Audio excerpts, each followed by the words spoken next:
The Milk River had already taken everything that mattered. 8 months earlier, on a morning when spring melt turned the water into a churning brown fury, Lenora Whitford had watched her husband step into that current. He was 34 years old, strong as any man in the territory. He had crossed that river 100 times before, knew every sandbar and every treacherous deep spot where the bottom dropped away without warning. But spring melt follows no man's memory. The horse stumbled first. Then the current caught them both, spinning man and animal downstream like leaves in a mill race. Lenora stood on the bank with her children, her daughter gripping her hand so tight the knuckles went white, her son too young to understand why his mother had started screaming. They found the horse 2 miles downstream, legs broken, neck twisted at an angle that nature never intended. They found her husband 3 days later, face down, in a backwater eddy where the current had finally released its grip. The funeral was brief. The condolences were briefer. And then winter began its slow approach, and Lenora Whitford discovered what it truly meant to be alone. She was 32 years old that autumn of 1890. Not old by any measure, but old enough to know that survival in Montana territory required more than determination. It required resources. It required wood, specifically cord after cord of split pine, and Douglas fir enough to feed a hungry fireplace from October through April, while temperatures dropped to numbers that seemed designed to kill everything soft and warm. Her cabin sat a 1/4 mile from the settlement's center, a sturdy enough structure that her husband had built with his own hands during their first year in the territory. The walls were thick, the roof was sound. The stone chimney rose straight and true above the ridgeline, but that chimney had a flaw her husband had never managed to fix. When the wind came from the north, which was most of the time during winter months, smoke would backdraft into the main room, filling the space with an acrid haze that stung the eyes and coated everything with a fine gray residue. The children coughed through December and January. Lenora kept the windows cracked even in the coldest weather, trading warmth for breathable air. The previous winter, she had burned through 9 cords of wood, 9 cords stacked higher than her head, each piece split and hauled and carefully seasoned. And still, on the coldest nights, ice formed on the inside of the windows. Her children slept in layers of wool, their breath fogging even beneath the blankets. 9 cords had not been enough. This winter alone, she would need 12. The math was simple and brutal. Lenora earned her living as a seamstress, taking in mending and making shirts for the loggers who passed through the settlement on their way to the timber camps in the mountains. The work paid enough for flour and salt pork, enough for thread and needles and the occasional bolt of cloth. It did not pay enough for 12 cords of firewood at the prices the wood sellers were charging. She had calculated it a dozen times sitting at her sewing table after the children were asleep, the numbers scratching across her slate like the footsteps of approaching doom. If she bought the wood she needed, she would run out of money by February. If she bought only the food she needed, she would run out of wood by January. There was no calculation that led to spring. The settlement had no shortage of opinions about her situation. Women in her position were supposed to remarry, and quickly. There was no shortage of men in Montana territory who needed wives, men with homesteads and wood supplies and the physical strength to provide what a widow and her children required. The practical solution was obvious to everyone except Lenora. She had loved her husband, loved him with the quiet, steady devotion of a woman who had chosen her life deliberately and never regretted the choice. The thought of another man in his place, another voice in the cabin, another pair of hands reaching for her in the darkness, it made something inside her go cold and hard. She would find another way, or she would not survive the winter. The cave was 3 miles west of the settlement, tucked into a limestone ridge that ran like a spine along the foothills. Lenora had discovered it years earlier during a September afternoon when she had wandered farther than usual in search of chokecherries. The fruit grew thick along the ridge's southern exposure, and she had followed the bushes deeper into the broken terrain until she found herself standing before a dark opening in the pale stone. The entrance was narrow, maybe 8 feet across, shaped like a flattened oval that seemed to have been carved by water over countless centuries. She had peered inside that first time, curious but cautious, seeing only darkness that swallowed her vision after the first few feet. She had not gone in. There had been no reason to. The chokecherries were plentiful enough outside. But she had remembered, in the weeks after her husband's death, as the reality of her situation slowly crystallized into something she could no longer deny, Lenora had found herself thinking about that cave. She thought about it while she sewed, while she cooked, while she lay awake in the darkness, listening to her children breathe in the next room. She thought about Stone. Her father had been a surveyor for the territorial government, an educated man who had taught his daughter things that most women of her generation never learned. He had taught her to read maps and calculate distances. He had taught her the names of rocks and the forces that shaped them. And he had taught her about heat, about the way different materials held warmth or released it, about the principle he called thermal mass. Stone holds heat, he had told her once, holding a river cobble that had been sitting in the summer sun. Feel that. The air is already cooling down, but the stone remembers the warmth. It will stay warm for hours after the sun sets. She had remembered that too.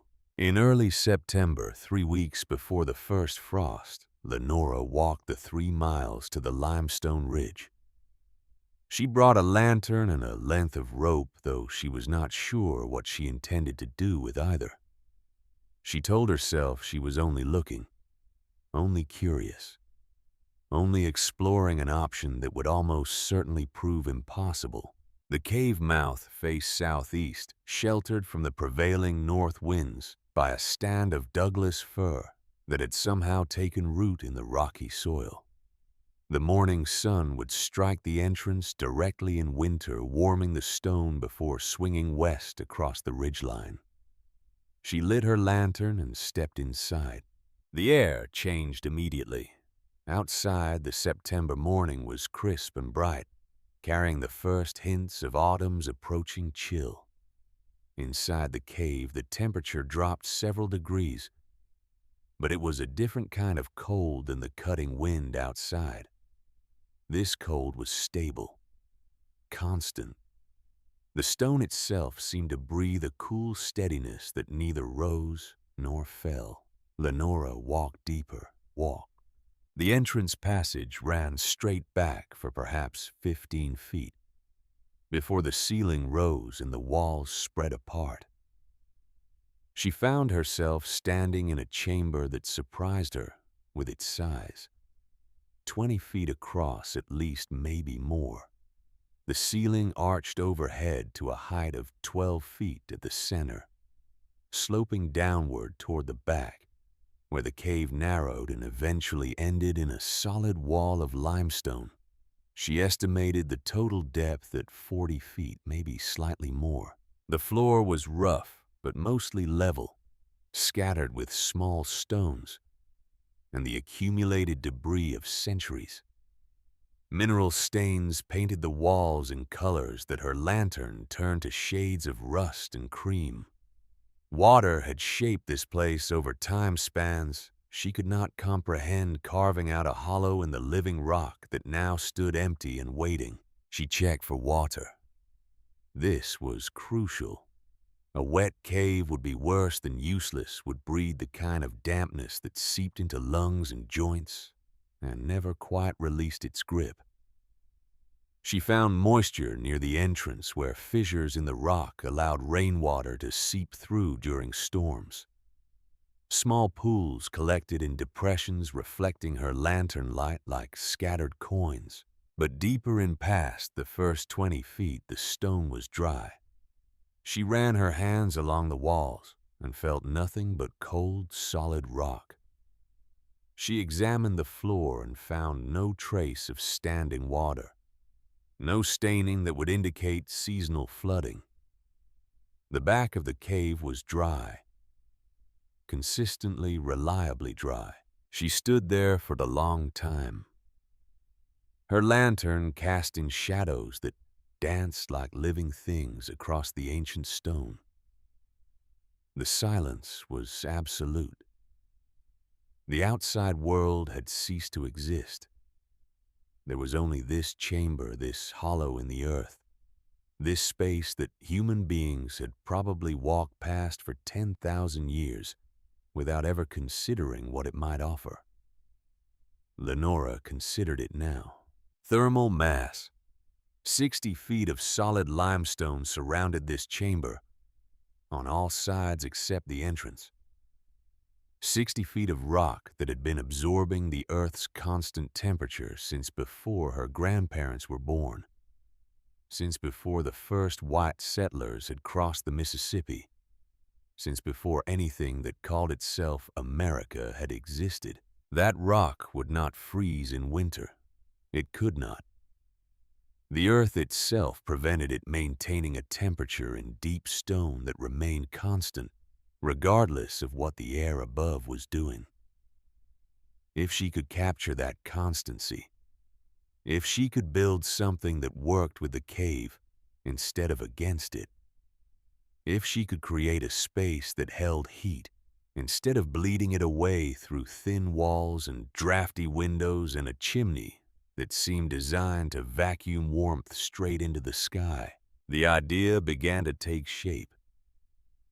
She walked back to the settlement with her mind churning, calculating, designing. The children would think she had lost her reason. The neighbors would think the same. But the numbers worked. For the first time since her husband's death, the numbers actually worked. She would not tell anyone. Not yet. Perhaps not ever. Until she could prove that the impossible was merely improbable, and the improbable was merely unconventional. Construction began in late September. Lenora worked in the early mornings, rising before dawn to walk the 3 miles to the cave, while her children still slept. A neighbor woman, old Mrs. Henriksen from 2 homesteads over, had agreed to look in on them until they woke. Lenora paid her in mending work, a shirt repaired here, a torn dress patched there, the currency of women who had nothing else to trade. She worked again on Sundays after church, bringing the children with her and letting them play among the rocks, while she hauled and measured and built. They thought it was an adventure, a game their mother had invented to fill the empty hours. They did not understand what she was creating because she had not explained it to them. How could she explain what she barely understood herself? The materials came from everywhere and nowhere. Rough-cut lumber from the sawmill's discard pile pieces, too warped or knotted for proper construction, but sound enough for her purposes. Clay from the riverbank dug with her own hands and hauled in buckets that left her shoulders aching for days. Flat stones from a collapsed homestead foundation 2 miles east, a place abandoned years ago by people whose names no one remembered. Dried moss from the forest floor, pine pitch collected drop by drop from wounded trees. salvaged canvas from an old wagon cover that had been rotting behind the blacksmith shop.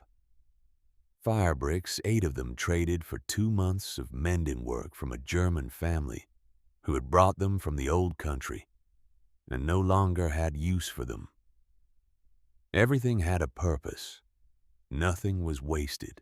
The design existed first in her mind, then in rough sketches on scraps of paper, then finally in the physical reality of wood and stone and clay. She was not building a house.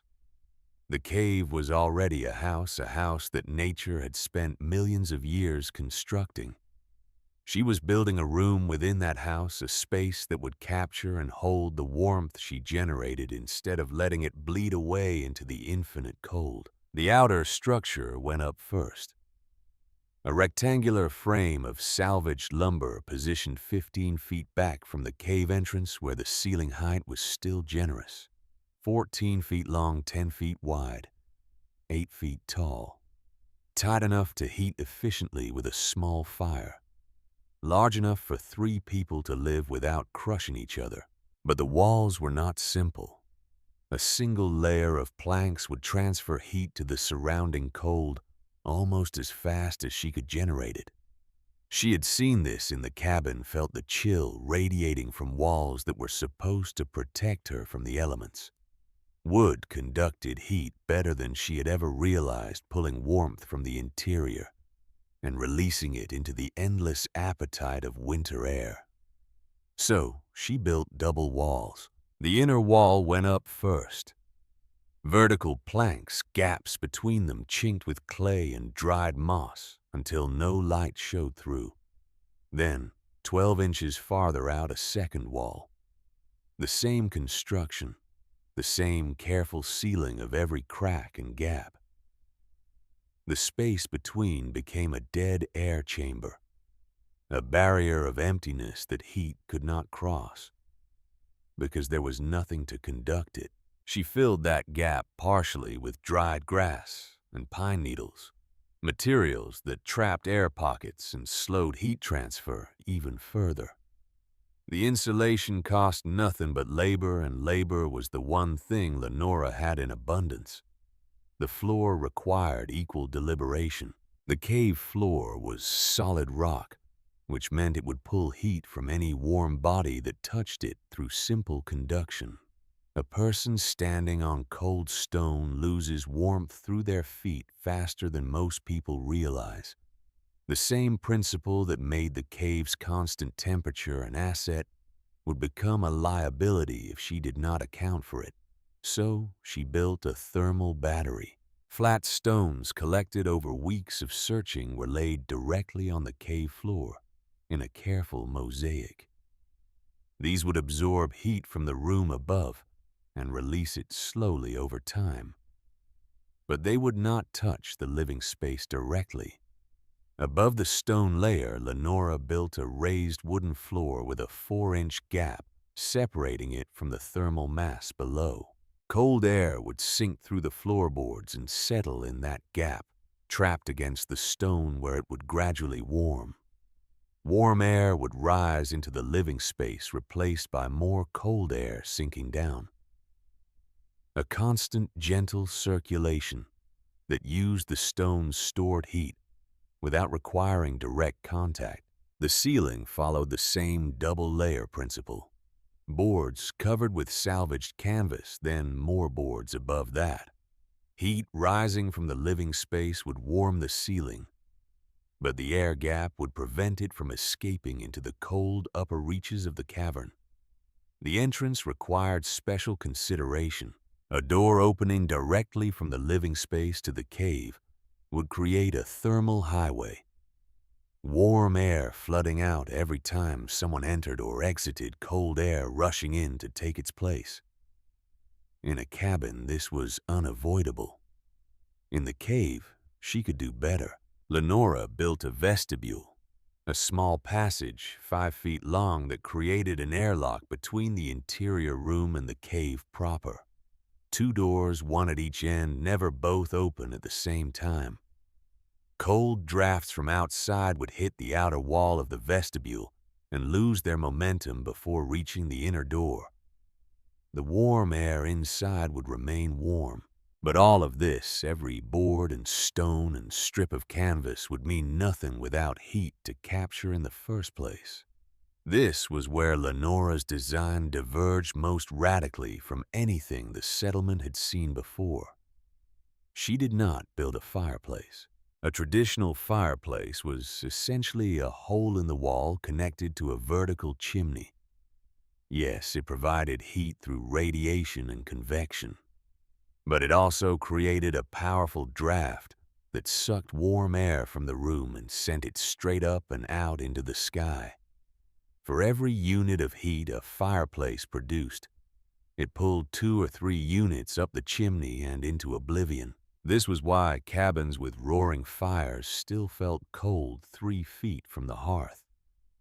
This was why families burned cord after cord of wood and still woke to frozen windows. The fireplace was working against them, even while appearing to work for them. Lenora built a masonry stove. She had seen one once, 2 years earlier, in the cabin of a German homesteader named Bauer. The family had come from Bavaria, where such stoves had been standard for generations. Lenora had visited to deliver some mending work and had been struck immediately by the warmth of the cabin. Despite the modest fire she could see through the stove's small door. She had asked questions, many questions. Herr Bauer, pleased by her interest, had explained the principle. The fire burned in a small firebox, much smaller than a traditional fireplace. But the smoke and hot gases did not escape directly up a chimney. Instead, they traveled through a serpentine path of channels built into the masonry itself, zigzagging back and forth through brick and stone before finally exiting through a chimney on the far side. Those channels absorbed the heat from the exhaust gases. The masonry itself became a giant thermal battery, releasing warmth into the room for hours after the fire died down. A small fire burning efficiently in an enclosed space could heat the mass of stone and brick to temperatures that would radiate all day and into the night. The German called it a Kascherlaufen. Lenora called it survival. Building one in the cave required all of her remaining resources and most of her remaining faith.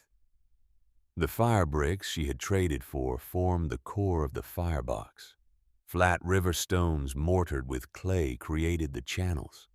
The chimney exited through a natural fissure in the cave ceiling that she had widened with a hand chisel, working by lantern light over 3 separate nights until the opening was just large enough to draw smoke cleanly. She lined the back wall of the cave's natural limestone with an additional layer of flat river stones mortared with clay.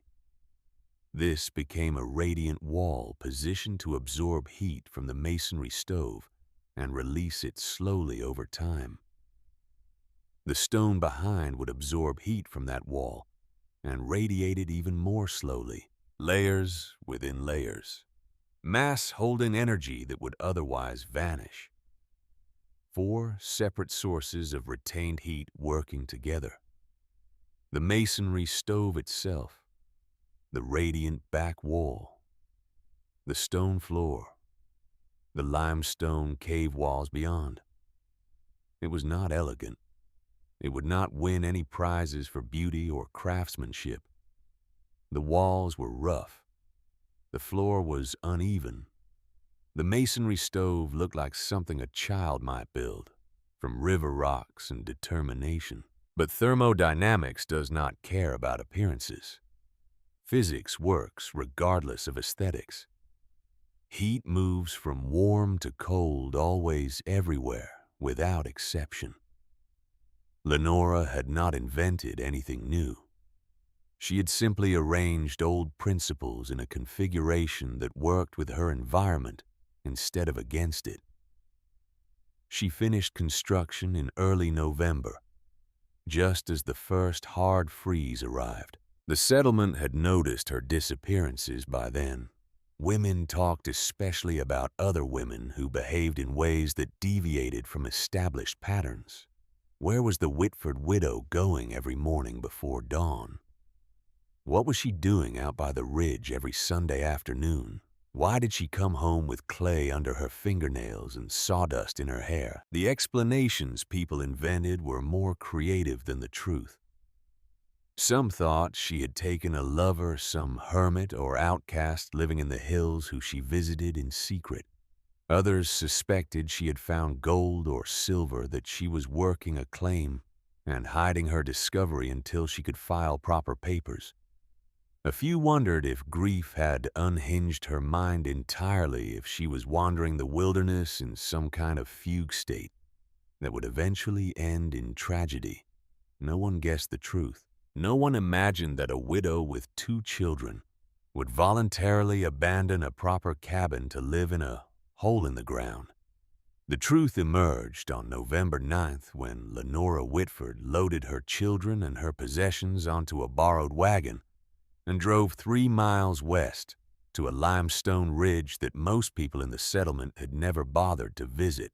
The wagon held everything they owned: blankets and quilts enough to keep 3 bodies warm through a Montana winter, a small table that her husband had built during their first year in the territory, 2 chairs mismatched but sturdy, a trunk containing clothes for herself and the children, carefully patched and mended to last another season, cooking pots, a cast iron skillet, utensils worn smooth by years of use, her sewing supplies, the tools of her trade needles and thread and scissors and measuring tape, and her father's mercury thermometer, a precision instrument he had used during his surveying days and had left to her when he passed. It hung now from a leather cord tucked safely in her dress pocket, waiting to tell her whether her calculations had been correct. The children did not understand. Her daughter, 9 years old and old enough to sense that something important was happening, asked questions that Lenora answered with careful honesty.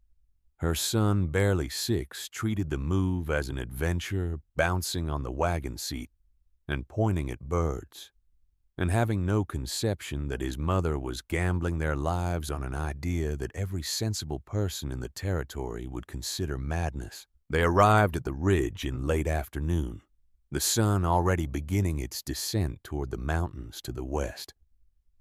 Lenora unloaded the wagon, methodically carrying each item through the cave entrance and into the shelter she had built.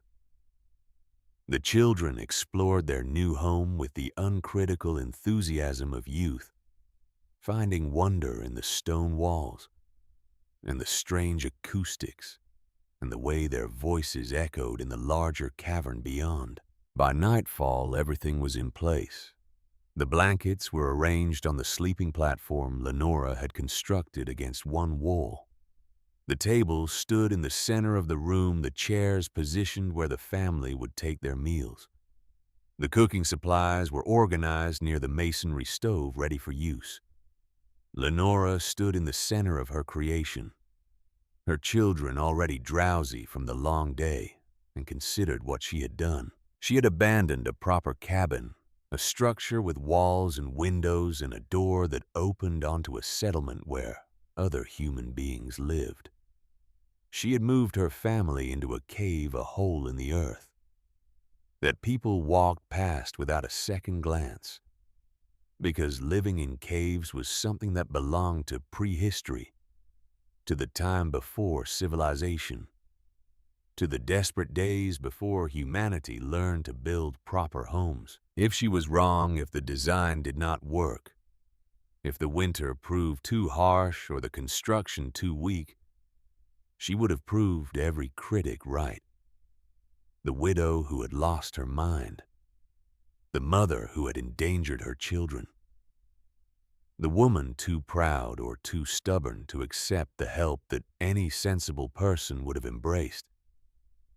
The consequences of failure were not abstract. They were specific, personal, fatal. She built her first fire in the masonry stove that evening.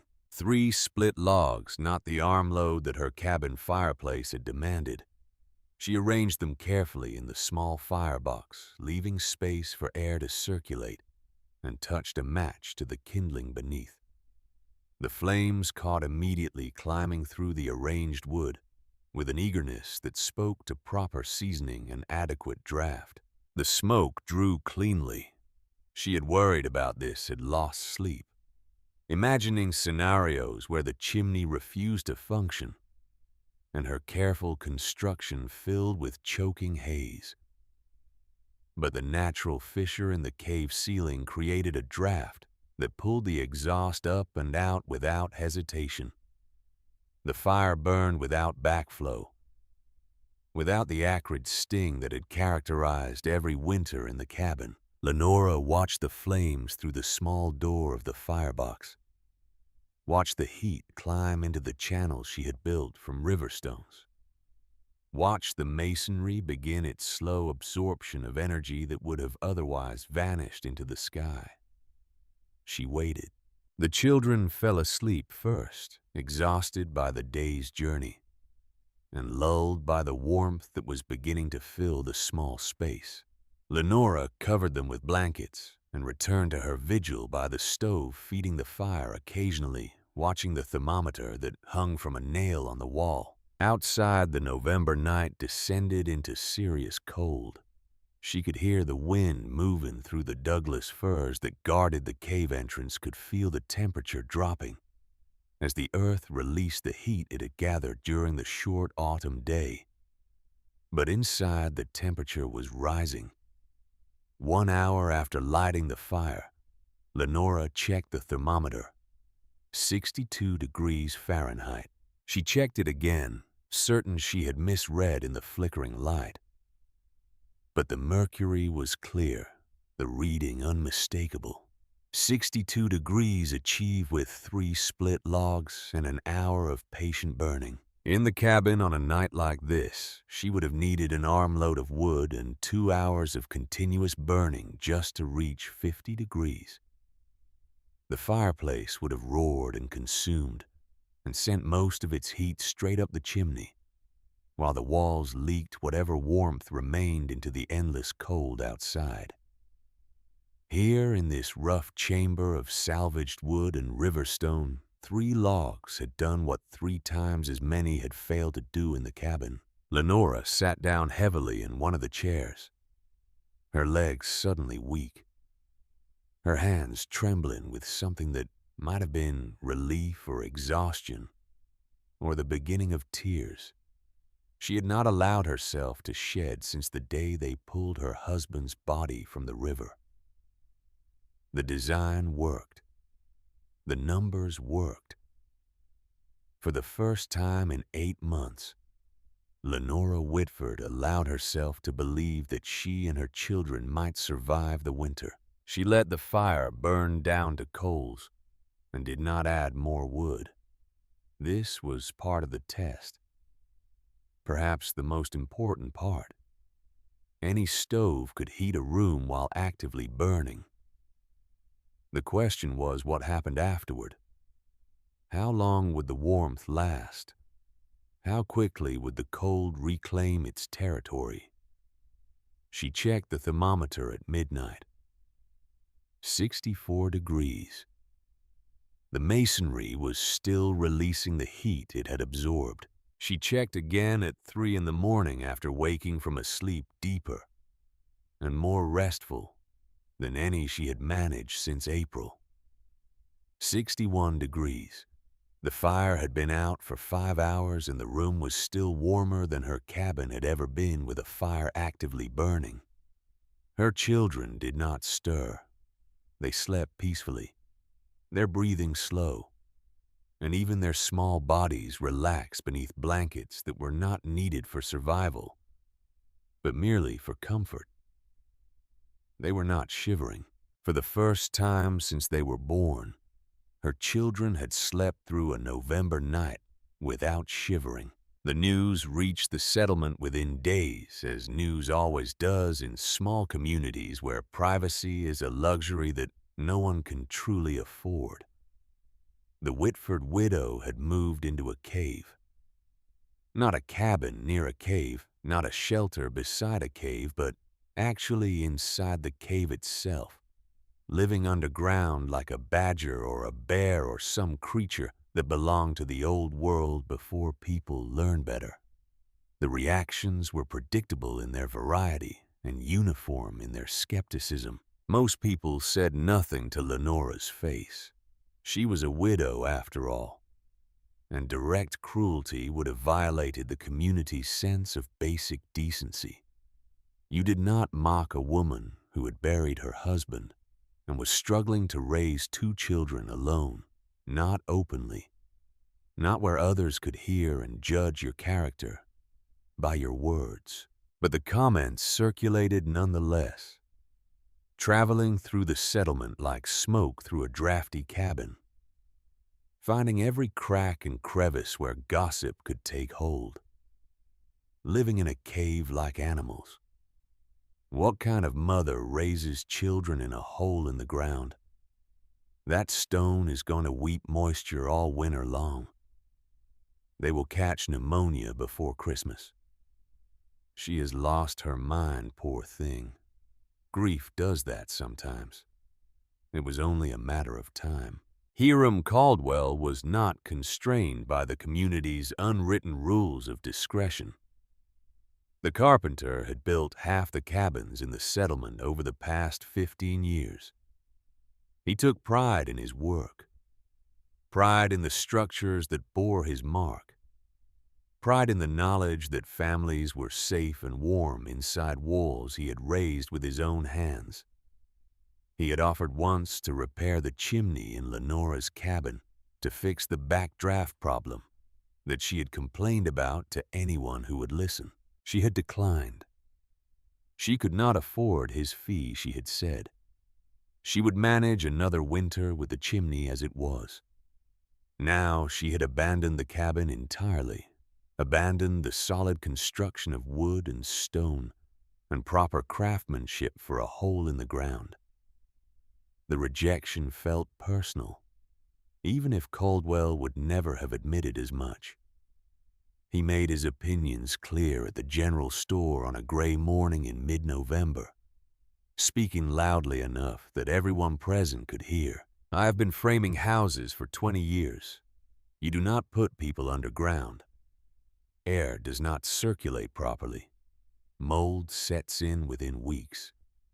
And when spring melt comes, that whole ridge will seep water through every crack and fissure in the limestone.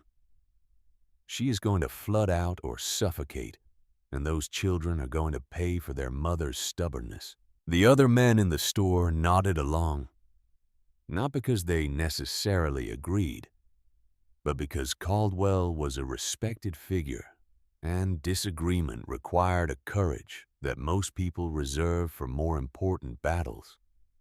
No one defended Lenora. No one suggested that perhaps she knew something they did not. The consensus formed quickly and completely, as consensus so often does when it confirms what people already wanted to believe. The widow had made a mistake. The winter would prove it. And when it did, the community would be there to help pick up the pieces as communities do, while quietly reminding each other that they had seen the disaster coming all along. Constance Merrill was more subtle in her skepticism. The school teacher had known Lenora for years, had taught both of her children, had shared cups of tea and conversations about books and ideas and the challenges of being an educated woman in a territory that valued physical strength over intellectual accomplishment. There was something like friendship between them, or at least the foundation on which friendship might be built. So, when Constance visited the cave in early December, she came with concern rather than judgment, with questions rather than accusations. She stepped into the vestibule and felt the warmth immediately. This surprised her. She had expected cold dampness, the musty chill of enclosed stone. Instead, the air was comfortable, noticeably warmer than the December morning outside. The interior surprised her further. Clean, dry, orderly. The walls were rough but solid. The floor was level. Light came from carefully positioned lanterns that cast a warm glow across surfaces free of the mold and moisture that Caldwell had predicted. The children were doing schoolwork at the table, looking healthy and comfortable and entirely unbothered by their unusual dwelling. Lenora was sewing by the masonry stove, her fingers moving with the practiced ease of long experience. She looked up as Constance entered, her expression neither welcoming nor hostile. "It is warmer than I expected," Constance admitted. "The stone holds heat. I built the room to capture it instead of fighting it." Constance nodded slowly, processing this information, trying to reconcile what she was seeing with what everyone in the settlement believed to be true. "But Lenora, you understand that people are concerned. This is not conventional. The children need stability, routine, a proper home environment." Lenora's hands did not pause in their work. Conventional was not keeping us warm. Conventional was me burning through 9 cords of wood and still waking up to ice on the windows. Conventional was my children shivering under 3 blankets while the fireplace roared and accomplished nothing. People are worried. Let them worry. I have enough concerns of my own without taking on theirs. Constance tried another approach. What if something goes wrong? What if there is a problem you have not anticipated? Then I will solve it. The same way I solve every other problem. The same way I have been solving problems since the river took my husband and left me with 2 children and a cabin that could not keep them warm. There was no anger in Lenora's voice, no defensiveness, just a flat statement of fact, delivered with the matter-of-fact tone of a woman who had moved beyond caring what others thought and was focused entirely on what needed to be done. Constance left shortly after, her concerns neither confirmed nor alleviated. At the cave entrance, she paused and looked back at Lenora, who had followed her to the vestibule door. "Just be careful. If anything goes wrong, the town will remember that you chose this." Lenora nodded once, accepting the warning without resentment. She knew how judgment worked. She had known it her entire life. People needed to see failure before they would accept unconventional success. Until then, she was just the widow who had made a strange choice, and no amount of warmth or comfort or survival would change their minds. That was fine. She was not trying to change minds. She was trying to keep her children alive. Winter deepened through December, and Lenora settled into a routine that worked. She loaded 3 logs into the masonry stove at dawn, letting the fire burn hot for an hour before banking it back. The mass of stone absorbed that heat and released it slowly through the morning and into the afternoon. At dusk, she loaded 3 more logs, repeating the process. The stone radiated warmth through the night, maintaining a temperature that never dropped below 60 degrees even in the coldest hours before dawn. She woke fewer times to tend the fire than she ever had in the cabin. The children slept through the night every night without shivering, without waking, without the bone-deep chill that had characterized every previous winter of their young lives. By mid-December, she had burned through less than 1/4 the cord of wood. In the cabin, she would have used 3 cords by that point, maybe more given the intensity of the cold that had settled over the territory. Nobody asked about her wood consumption. They assumed she was burning through her supply and would run out by February, proving the critics right. Hiram Caldwell had predicted it publicly, had told anyone who would listen, that the cave would turn into an icebox by January, and the widow would come crawling back to civilization with her tail between her legs. Lenora did not correct them. She just kept the fire small and the door closed. The truth would reveal itself in time. It always did, and time was moving faster now, carrying them all toward a January that no one in the settlement would ever forget. December passed like a held breath. The cold came in waves, each one deeper than the last, each one testing the settlement's preparations and finding them adequate but strained. Temperatures dropped into the single digits, then below zero, then climbed back to merely bitter, before plunging again. The pattern was familiar to anyone who had spent winters in Montana territory. Cold, then colder, then a brief reprieve that felt almost warm by comparison, then cold again. Lenora watched the thermometer on her wall and kept her own counsel. Inside the cave shelter, the temperature held steady between 68 and 72 degrees, regardless of what the air outside was doing. The masonry stove radiated its patient warmth. The double walls blocked the cold that would have penetrated any conventional structure. The stone floor released heat it had absorbed during the day, maintaining comfort through the long nights. She burned 3 logs in the morning, 3 logs in the evening, sometimes 4.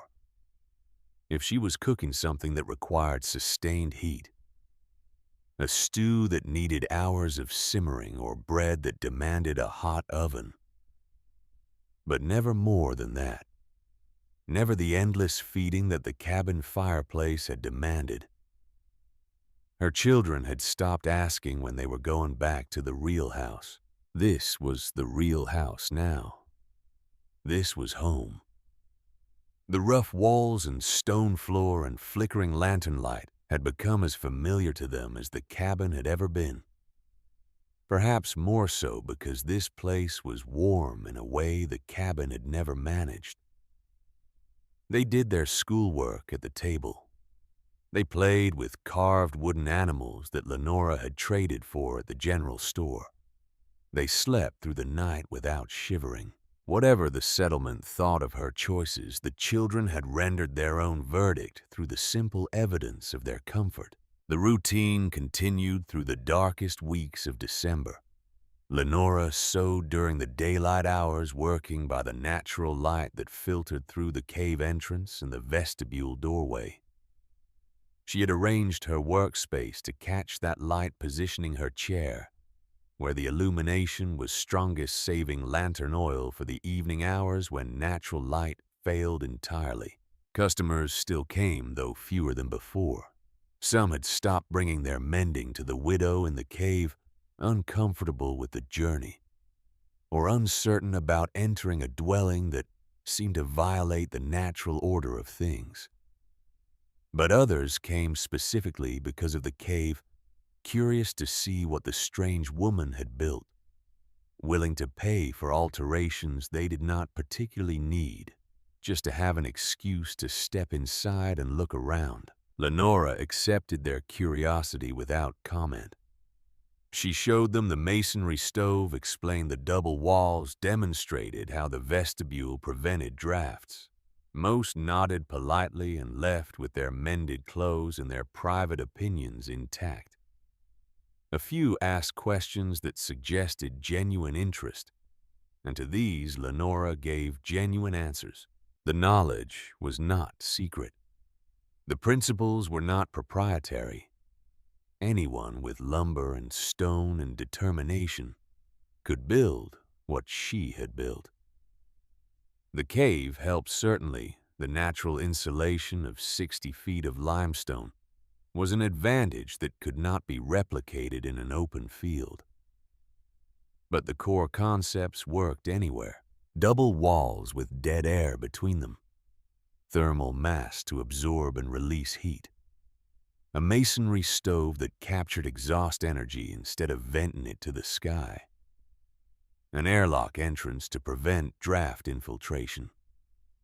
These were not mysteries. They were physics. But Physics required belief before it required action, and belief was in short supply among people who had built cabins the same way for generations and saw no reason to change. The year turned. 1890 became 1891. Lenora marked the new year quietly sharing a small celebration with her children that involved honey cakes and stories about the year to come. She did not make predictions. She did not speak of hopes or fears or the weight of uncertainty that pressed against her chest every time she thought too hard about the months still ahead. January stretched before them like an uncharted territory. February beyond that. March, if they were lucky, might bring the first hints of spring. But spring was a distant dream, a memory of warmth that seemed to belong to another lifetime entirely. For now, there was only the cold. And the cold was about to become something none of them had ever experienced. The 6th of January began like any other winter morning. Lenora woke before dawn, as she always did, and checked the thermometer by lantern light. 64 degrees. The masonry stove had held its warmth through the night, the stone mass releasing stored energy in its slow, patient way. She added 3 logs to the firebox and watched the flames catch, feeling the familiar comfort of routine in an uncertain world. The children stirred but did not wake. She let them sleep. Winter mornings were for rest when rest was possible. The days were short and the work was hard, and growing bodies needed every hour of sleep they could get. She stepped into the vestibule, then through the outer door into the cave proper. The temperature dropped immediately from the mid-60s to something closer to 45. Still warmer than the outside air insulated by the limestone that surrounded them, but noticeably cooler than the shelter she had built. At the cave mouth, she paused. Something was different. The air had a quality she had not felt before, a sharpness that seemed to cut through her clothing and press directly against her skin. The pre-dawn darkness was absolute, no stars visible through a sky that had become a solid mass of gray-black cloud. The Douglas firs that guarded the entrance stood motionless, their branches laden with a stillness that felt almost ominous. And the cold. The cold was not normal winter cold. Not the familiar bite of Montana January that she had known her entire life. This was something else. Something deeper. Something that seemed to reach into her bones and squeeze. She retreated into the cave without venturing outside. Whatever was coming, she would face it from the warmth of her shelter. There was nothing outside that required her attention badly enough to justify exposure to that predatory chill. By noon, the temperature had dropped 28 degrees. By nightfall, it had dropped another 15. By midnight, the mercury in Lenora's father's thermometer had retreated to a mark she had never seen it reach before. 18 degrees below 0 Fahrenheit. And falling. She checked the reading 3 times, certain she was misreading in the dim light, certain the instrument must be malfunctioning. But the mercury was clear, and the calibration was true. And the number was what it was, 18 below 0, and still falling. Dawn brought no relief. The sun rose technically somewhere beyond the impenetrable cloud cover that had sealed itself across the sky like a lid on a pot. But its warmth did not reach the earth. The temperature at sunrise was 26 degrees below 0, colder than the midnight reading, colder than anything Lenora had experienced in 32 years of Montana winters. And it stayed there. The cold did not break. The clouds did not part. the sun did not warm. For day after day after day, the Arctic front that had poured down from Canada sat over the northern plains like a malevolent presence, pressing temperatures down into regions that seemed designed to kill everything soft and warm and alive. January 1891 became the coldest month that anyone in the settlement could remember. The oldest residents, men and women who had survived decades of Montana winters, compared it to stories their parents had told about 1846. But those were stories, legends passed down through generations, softened by time, and perhaps exaggerated by the natural human tendency to make the past more dramatic than it actually was. This cold was not a story. This cold was real. This cold was happening right now, every day, every hour, every minute, with a relentless persistence that wore down hope and optimism and the simple animal will to survive. In the settlement, people managed. At first, cabins were built for Montana winters. Thick walls, heavy stoves, stockpiled wood. The structures were not elegant, but they were solid, designed by generations of trial and error to withstand conditions that would kill exposed humans in hours. Families huddled around their fireplaces and wood stoves, feeding the hungry flames, watching their carefully stockpiled wood supplies diminish with alarming speed. But this was not a normal cold snap. This was sustained, brutal, relentless. The wind did not stop. It came from the north, always from the north, carrying air that had traveled across thousands of miles of frozen Canadian wilderness without encountering anything warm enough to temper its killing edge. Every crack in every wall became a thermal leak. Every gap around every window became a pathway for cold to infiltrate. Every chimney became a conduit for heat loss. Warm air rising up and out, while cold air rushed in to replace it. Wood consumption doubled within the first week. Families who had planned for 12 cords began to realize that 12 cords might not be enough. The wood sellers who had stockpiled surplus for winter profit suddenly found themselves rationing their own supplies. Prices tripled, then quadrupled.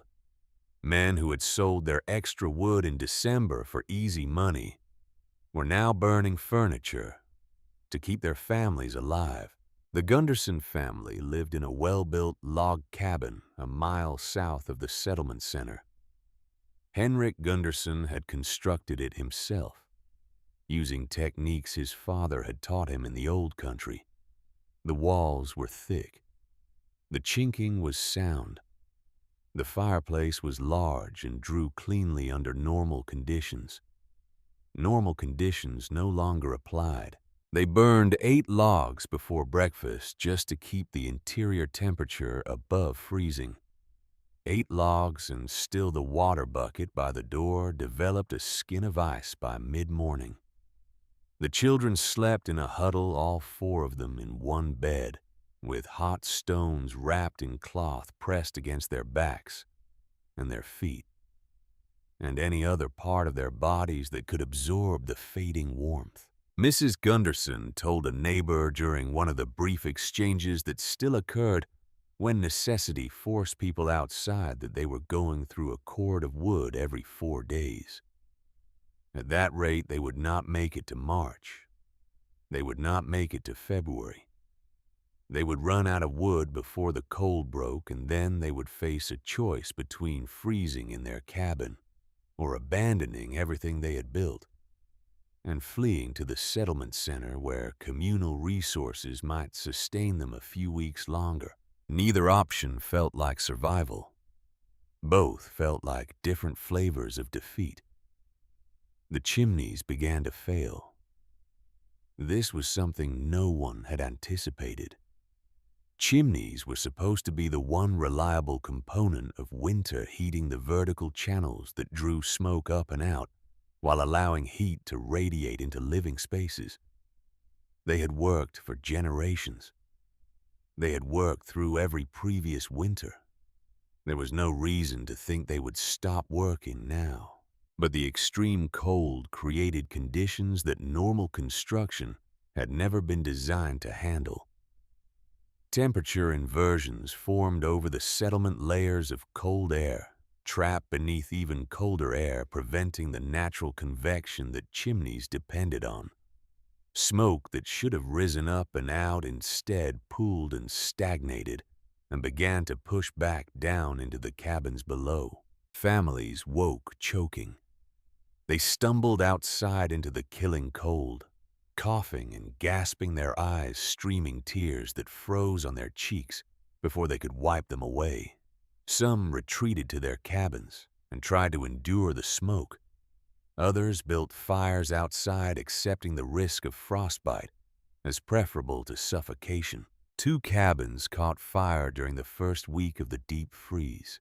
The occupants escaped barely and stood in the snow watching everything they owned burn while the cold pressed against their backs like a patient predator waiting for the flames to die. Livestock began to die on the 3rd day. The animals had less protection than the humans housed in barns and sheds that were designed for normal winters, rather than the Arctic assault now underway. Cattle froze, standing up, their bodies discovered in the morning as rigid statues that would not thaw until spring. Horses fared better, their larger bodies generating more heat, but even they suffered. Hooves cracked, ears blackened with frostbite, eyes frosted over in the night. The farmers did what they could. They brought animals inside when space allowed, sharing their living quarters with creatures that stank and defecated, and added their body heat to the desperate effort to survive. They burned hay that should have been saved for feed, adding fuel to fires that never seemed to generate enough warmth. They watched their livelihoods die one animal at a time and calculated losses that would take years to recover from. The river froze solid by the end of the first week. Not just surface ice, which was normal, but frozen all the way down a solid highway of white that stretched from bank to bank without a trace of flowing water beneath. Old-timers said they had never seen it freeze so completely. The ice was thick enough to drive a loaded wagon across without concern. Not that anyone was driving wagons.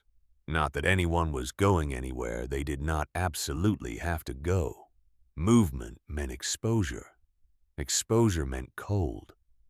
Cold meant death, or at least the serious risk of it. People stopped visiting each other. Leaving home meant losing heat. Opening doors that let warmth escape and cold flood in. Every trip outside was a tax on survival. Paid in wood that had to be burned to restore what the open door had stolen. Neighbors who had shared meals and stories throughout the autumn now stayed isolated in their separate shelters, fighting their separate battles against an enemy that showed no signs of relenting. And through it all, Lenora Whitford kept her fire small and her door closed. The cold reached the cave, of course. Physics did not exempt her from its laws.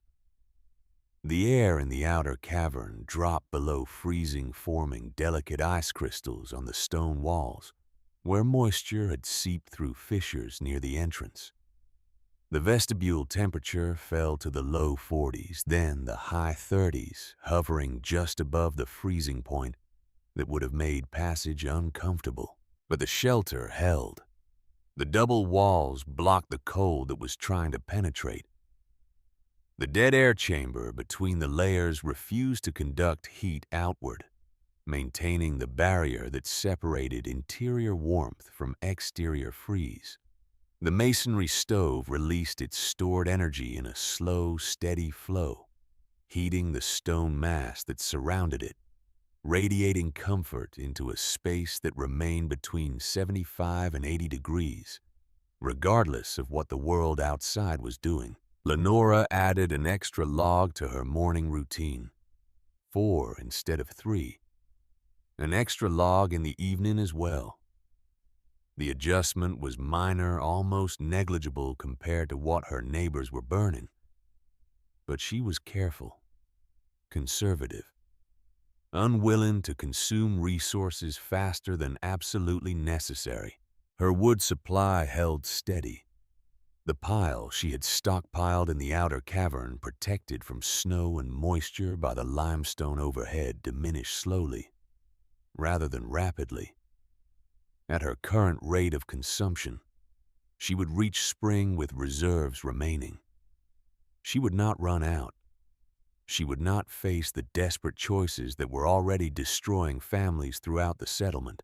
She kept her curtain of salvaged canvas across the vestibule entrance, adding a second layer of insulation to the airlock she had built. She stuffed rags into the gaps around the inner door, blocking drafts that might have carried cold from the outer cavern into her living space. She hung blankets on the walls, not because they were needed for warmth, but because they added another layer of material between her family and the stone that surrounded them. Every precaution, every advantage, every principle of physics that her father had taught her, and that her own experience had confirmed. The children noticed the cold outside. They heard the wind howling past the cave entrance, saw the ice forming on the rocks near the mouth, felt the chill when they passed through the vestibule. On the rare occasions when nature called and the chamber pot was insufficient. But they did not suffer from it. They did not shiver through the nights or wake with frost on their blankets or huddle together for warmth that their home could not provide. They were comfortable.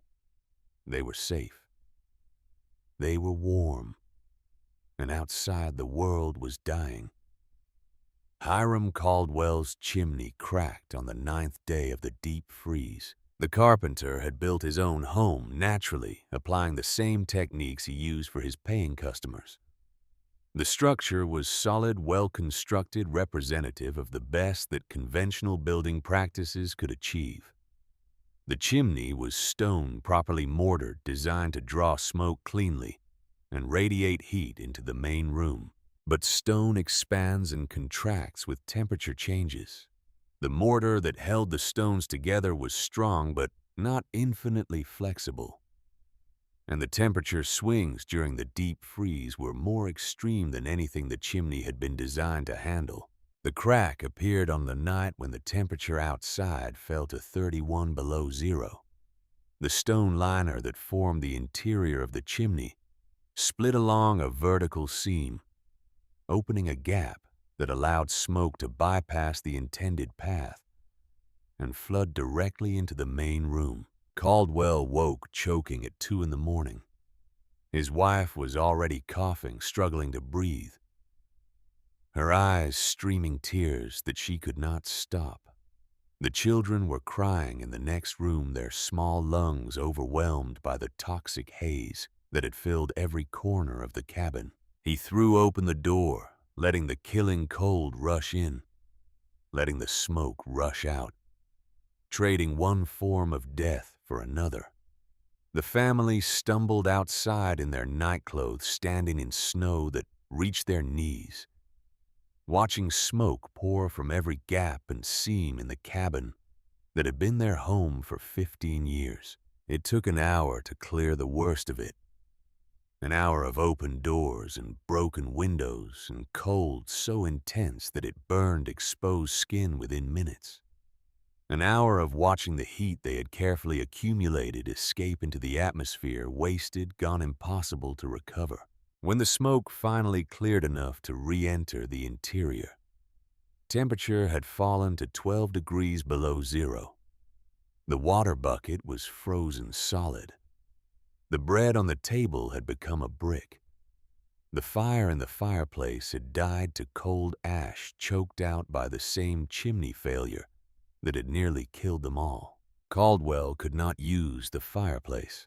The crack in the chimney made it too dangerous, would fill the room with smoke again within minutes of lighting a fire. He had a small iron stove in the back room, a secondary heat source that he had rarely needed before now. He moved his family into that single room, crowding 5 people into a space designed for storage, and fed the iron stove with a desperate intensity that consumed wood faster than he had ever imagined possible. The rest of the cabin, the main room and the kitchen and the workshop where he stored his tools, those spaces he abandoned to the cold. They would freeze, and whatever was in them would freeze as well. But he could not heat them without the chimney that had betrayed him. One room, one small stove, 5 people. The temperature in that room hovered around 48 degrees, even with the stove burning at full capacity, even with every piece of furniture that could be spared feeding the hungry flames. 48 degrees. Cold enough to see your breath. Cold enough to make sleep difficult and comfort impossible. Cold enough to make a man who had built half the homes in the settlement question everything he thought he knew about construction and survival and the proper way to keep a family warm through winter. Caldwell did not visit Lenora's cave. Pride would not allow it. But he thought about it. In the long hours of the endless cold feeding wood into a stove that never seemed to generate enough heat. He thought about the widow in the cave and her ridiculous claims about thermal mass and masonry stoves and double walls with dead air between them. He thought about it, and he hated himself for thinking about it. The settlement began to count its losses on the 12th day. Old Mrs. Henriksen, the neighbor who had watched Lenora's children during the construction months, was found frozen in her cabin by her grandson, who had struggled through the snow to check on her. The fire had gone out sometime during the night. The wood pile beside her stove was empty. She had burned everything she had, and it had not been enough. She was 83 years old.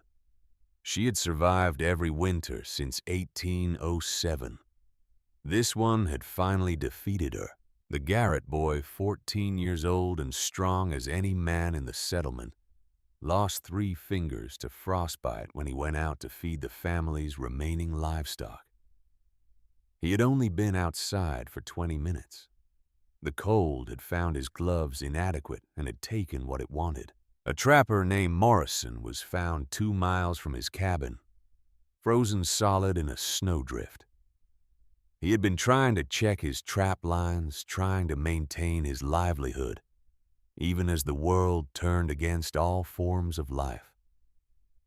The cold had caught him between shelters, had pressed him down into the snow, had held him there until his heart stopped, and his blood froze, and his body became just another piece of winter debris. 3 deaths in 12 days. More injuries than anyone bothered to count. Livestock losses that would take years to recover from. Wood supplies that were vanishing at rates that made spring seem like an impossible dream. And the cold did not break. The clouds did not part. The temperature did not rise. The Arctic front that had settled over the northern plains showed no signs of moving on to torment some other region. It sat there patient and malevolent, pressing down on the settlement like a weight that grew heavier with each passing day. Reverend Josiah Kimball made his rounds through the crisis, as men of his calling were expected to do. He visited the sick and the struggling, offered prayers, and what comfort words could provide assessed needs, and coordinated the limited resources that the community could share. His list of vulnerable families grew longer each day. The elderly living alone, the widows with children, the sick who could not maintain their own fires, the injured who could not gather their own wood. Each name represented a household teetering on the edge of disaster, requiring attention and resources that the community could barely spare. Lenora Whitford was on his list, a widow with two small children living in conditions that everyone assumed were marginal at best. He had not visited the cave during the crisis. There had been too many other demands, too many families whose situations seemed more urgent than a woman who had chosen to live underground. But on the 19th of January, 13 days into the deep freeze, Reverend Kimball decided that he could no longer postpone the visit. If the widow and her children were suffering, if they were in danger, if the cave had proven as inadequate as everyone had predicted, then he needed to know. The community would need to respond. Arrangements would need to be made. He bundled himself in every layer he owned. 2 coats, 3 scarves, gloves over mittens over another pair of gloves. A hat pulled down over his ears and a second wrapped around his face, leaving only his eyes exposed to the bitter air. He looked like a walking pile of fabric, barely human beneath all the protection. The walk to the limestone ridge took twice as long as it should have.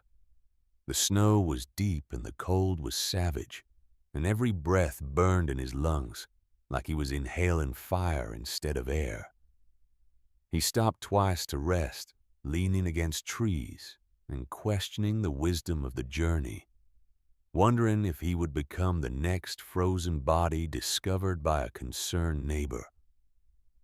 But he pressed on. Duty demanded it. The widow and her children deserved at least the attempt.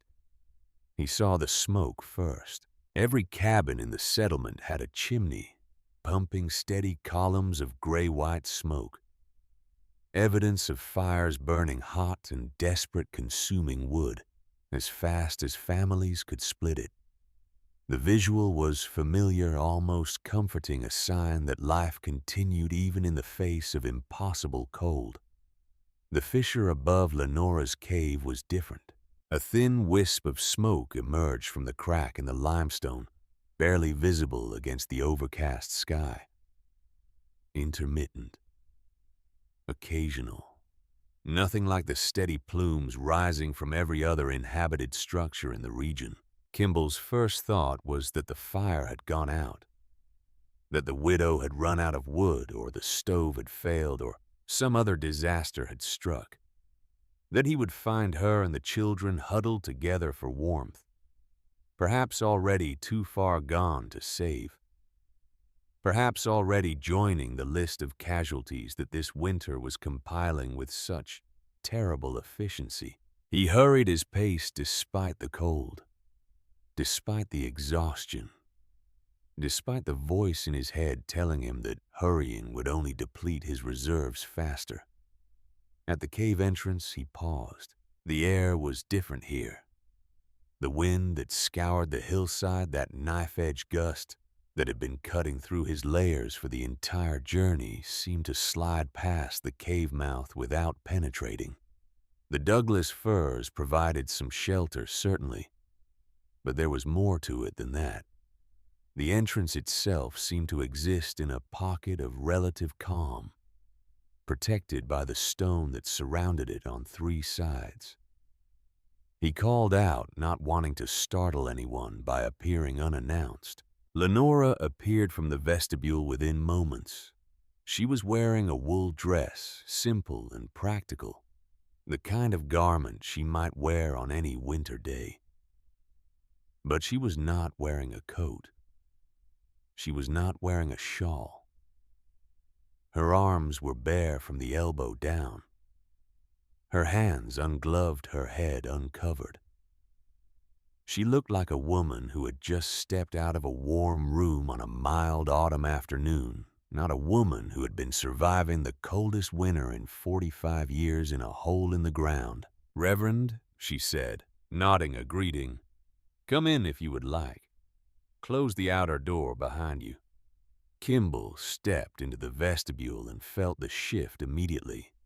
The temperature rose by at least 20 degrees between the cave mouth and the vestibule interior. The space was small, perhaps 5 feet deep, with a wooden door at each end. Simple construction, nothing elaborate but effective. The cold air from outside stayed outside. The warmer air from inside stayed inside. He moved through the inner door and into the main shelter. The heat struck him like a physical force. After hours of bitter cold, after days of inadequate warmth, even inside the best constructed cabins in the settlement, the interior of Lenora's cave shelter felt almost tropical. The air was warm and dry and comfortable in a way that Kimball had not experienced since October. He could feel his frozen extremities beginning to thaw, his stiff muscles beginning to relax, his shivering body beginning to remember what it felt like to be truly warm. The children were behind their mother, playing with carved wooden animals on the floor near the masonry stove. They were not bundled in layers. They were not huddled together for warmth. They were playing casually, comfortably, like children who had never known what it meant to be cold. Kimball's eyes found the thermometer on the wall. The mercury stood at 82 degrees Fahrenheit. He stared at it, checked the calibration, stared again. "That cannot be right," he said. "It has been between 78 and 84 for the past week," Lenora replied. She gestured toward the masonry stove. "I burned 3 logs this morning. That will hold until tonight." The Reverend walked to the stove and placed his hand near the surface. The stones were warm, pleasantly so, radiating a gentle heat that seemed to come from deep within the mass, rather than from any visible flame. He could see the firebox door, could see through the small gap that the fire inside had burned down to coal. Minimal flame, nothing like the roaring infernos that families throughout the settlement were feeding with desperate urgency. This stove was barely burning, and the room was 82 degrees. He did the math without consciously intending to. 3 logs in the morning, presumably 3 more in the evening. 6 logs per day. A cord of wood contained roughly 128 cubic feet of timber, which translated to somewhere between 200 and 400 logs depending on size. At 6 logs per day, a cord would last between 30 and 60 days. Most families were burning a cord every 4 or 5 days right now. Some were burning faster than that. "How much wood are you using?" he asked, already knowing the answer would not make sense. "About 2 logs a day. Sometimes 3 if I am cooking something that needs sustained heat." Kimball felt the world shift beneath his feet. Not physically, but conceptually.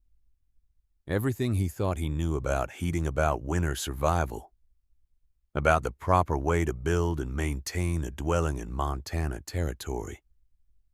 All of it was being challenged by this quiet woman and her impossible cave shelter. 2 logs a day. In weather that was killing people. In cold that was driving families to burn their furniture and their fence posts and anything else that would catch fire. 2 logs a day, and the room was warmer than any cabin he had visited in 13 days of desperate pastoral rounds. He asked the question that mattered most. How long does the heat last after the fire dies? Lenora walked to the stove and opened the firebox. The coals inside glowed faintly red-orange embers that produced no visible flame. She had not added wood since morning. The fire had been burning for at least 6 hours, probably longer. "This fire has been going since dawn. I will add 1 log before bed tonight, and the stone will keep the room above 70 until morning." She paused as if calculating something she had calculated many times before. "If I let the fire go out completely, the temperature drops to about 65 over 8 hours, then holds there. The stone releases its heat slowly, very slowly. 65 degrees with no fire. Kimball turned slowly, examining the shelter with new eyes. He had dismissed this place as desperation when he first heard about it. He had assumed, like everyone else, that the widow was making a terrible mistake that the winter would inevitably punish. He had pitied her children, worried about their welfare, wondered how long it would take before the community had to intervene. Now he saw what she had actually built. The double walls creating a dead air barrier that cold could not penetrate. The insulated ceiling preventing heat from rising into the upper cavern, where it would be wasted. The stone floor absorbing warmth and releasing it over time. The vestibule entrance blocking drafts before they could reach the living space. The masonry stove capturing heat that a conventional fireplace would have vented straight to the sky. And behind it all, surrounding it all, containing it all, the limestone cave itself. 60 feet of solid rock in every direction, maintaining a constant temperature that neither rose nor fell, regardless of what the air outside was doing. How did you know to build it this way? Lenora's answer was simple. I did not invent any of it. Masonry stoves are German. They have been building them for centuries. Double walls are standard in root cellars where people need to keep things cool in summer and above freezing in winter. Stone floors hold heat in every old barn I have ever visited. I just put the pieces together and let the cave do the work. The Reverend nodded slowly. He was a practical man, not given to exaggeration or hyperbole. He dealt in realities, in the concrete facts of life and death, and the struggles between them. What he was seeing here was a reality that contradicted everything the settlement believed about winter survival. Lenora had not just survived the cold. She had beaten it. She had created a space where the coldest winter in 45 years was an inconvenience rather than a catastrophe. She had done it with salvaged materials and basic physics and the stubbornness to try something that everyone told her would fail. People need to see this, he said. They are welcome to visit. Lenora's voice was calm without pride or defensiveness. I am not hiding anything. Kimball left the cave with his mind churning. The cold hit him immediately upon exiting, the bitter wind finding every gap in his layers, the temperature differential between inside and outside registering as a physical shock. But he barely noticed. He was too focused on what he had witnessed, too consumed by the implications. He did not go home. He went directly to Hiram Caldwell's cabin, to the single room where the carpenter and his family had been huddling around an inadequate iron stove for 10 days. The walk took 20 minutes through deep snow and cutting wind. When he arrived, he pounded on the door until Caldwell opened it, looking haggard and exhausted, and nothing like the confident craftsman who had mocked the widow's cave back in November. The interior of the cabin was barely above 40 degrees. Frost patterns decorated the inside of the windows. The iron stove glowed red with effort, consuming wood at a rate that was clearly unsustainable. You need to see Lenora Whitford's shelter, Kimball said. Caldwell's face hardened. I am not interested in hearing about cave living, Reverend. I have my own problems. She is maintaining 80 degrees with 2 logs a day. The carpenter went still. His hand, which had been reaching for another piece of wood to feed the hungry stove, stopped in mid-motion. A log hung from his grip, forgotten. That is not possible. I saw the thermometer. I felt the heat. She is burning 1/10 of what you are using and staying twice as warm. Caldwell said nothing. His jaw worked, silently processing information that did not fit with anything he believed about construction and heating and the proper way to survive a Montana winter. The Reverend did not wait for a response. He left the carpenter's cabin and continued his rounds, telling everyone he visited about what he had seen in the cave on the limestone ridge. The word spread with the speed that only desperation can provide. Within 2 days, a dozen people had visited the cave. Not everyone. Pride and stubbornness kept some away people who would rather freeze in their conventional cabins than admit that a widow's unconventional solution might have merit. But enough came, enough saw, enough understood. Each visitor witnessed the same thing: a small fire burning in a masonry stove, a room temperature that felt almost impossibly warm after the brutal cold outside. A woman and 2 children living comfortably while the world around them suffered. The numbers were undeniable.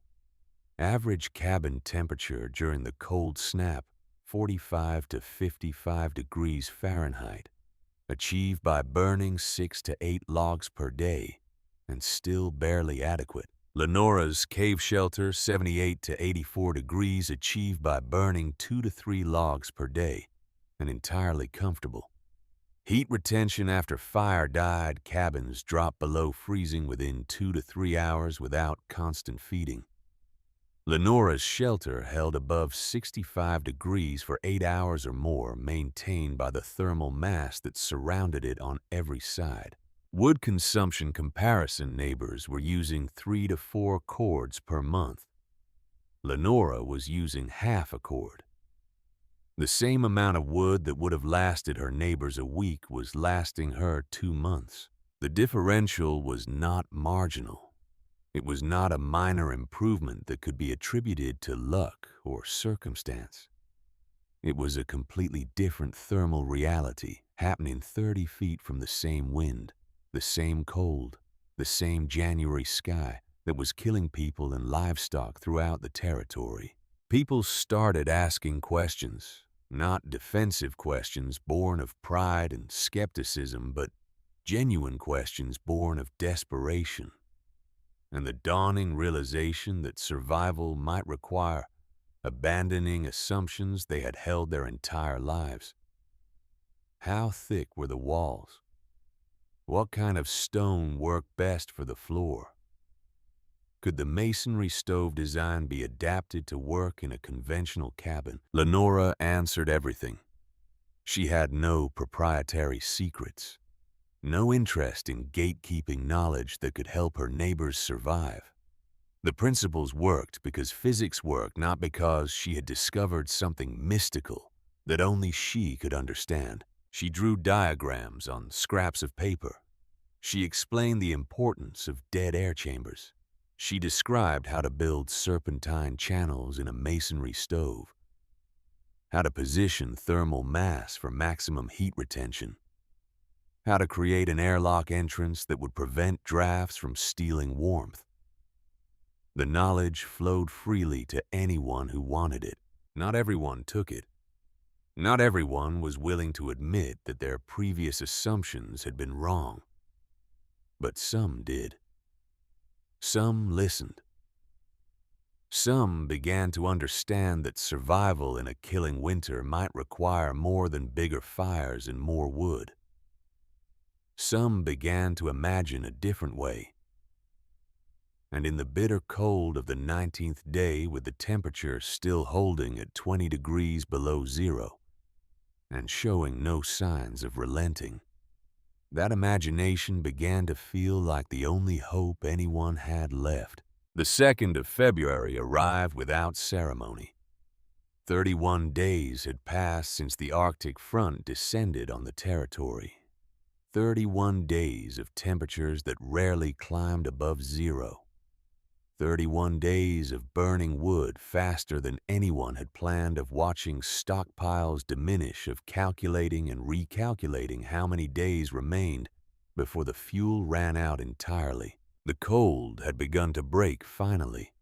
Temperatures rose into the single digits, then into the teens, then touched 20 degrees above zero for the first time since early January. It was still bitter by any normal standard.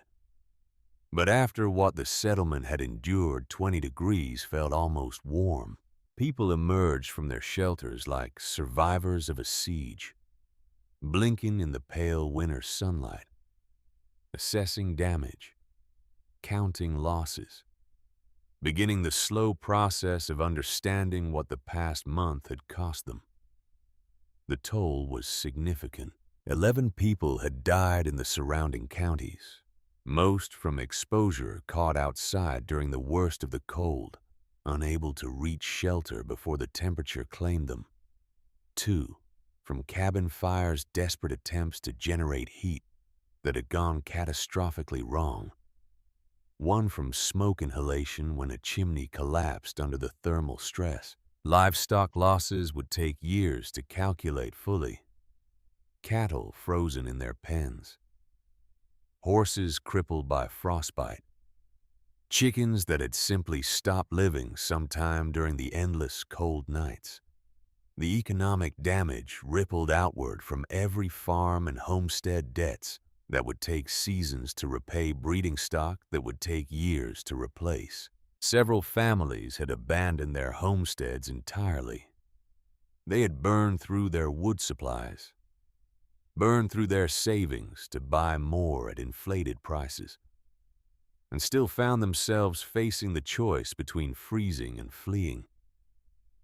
They retreated to the larger towns where communal resources might sustain them, where shared body heat and shared fires might make survival possible. They left behind cabins that would stand empty through the spring monuments to a winter that had defeated them. In the settlement near the limestone ridge, no one had died. The community had come close. Mrs. Henriksen's death had been a warning, a reminder that the cold showed no mercy to those who could not maintain their defenses. Others had suffered frostbite, had burned through resources they could not afford to replace, had faced moments of genuine terror when the woodpile ran low and the temperature refused to rise. But no one else had died. The community had held together, sharing what could be shared, helping those who needed help, maintaining the thin margin between survival and catastrophe. And through it all, Lenora Whitford had burned 4.5 cords of wood. 4.5 cords for the entire winter. From November through February, through the coldest month in 45 years. Through temperatures that had driven her neighbors to consume 3 times that amount per month. She had 3 cords remaining from her original supply. Enough to carry her through whatever remained of winter. Enough to begin the following winter with a surplus already in place. The mathematics were undeniable. The evidence was irrefutable. The woman who had been mocked for living in a cave had not merely survived the killing winter. She had thrived through it, maintaining comfort while others struggled, preserving resources while others depleted theirs. The community's opinion began to shift. Not all at once. Opinions formed over generations do not dissolve overnight. There were still those who dismissed her success as luck, as an anomaly that could not be replicated, as something that worked only because of the specific cave she had chosen, rather than the principles she had applied. But others saw more clearly.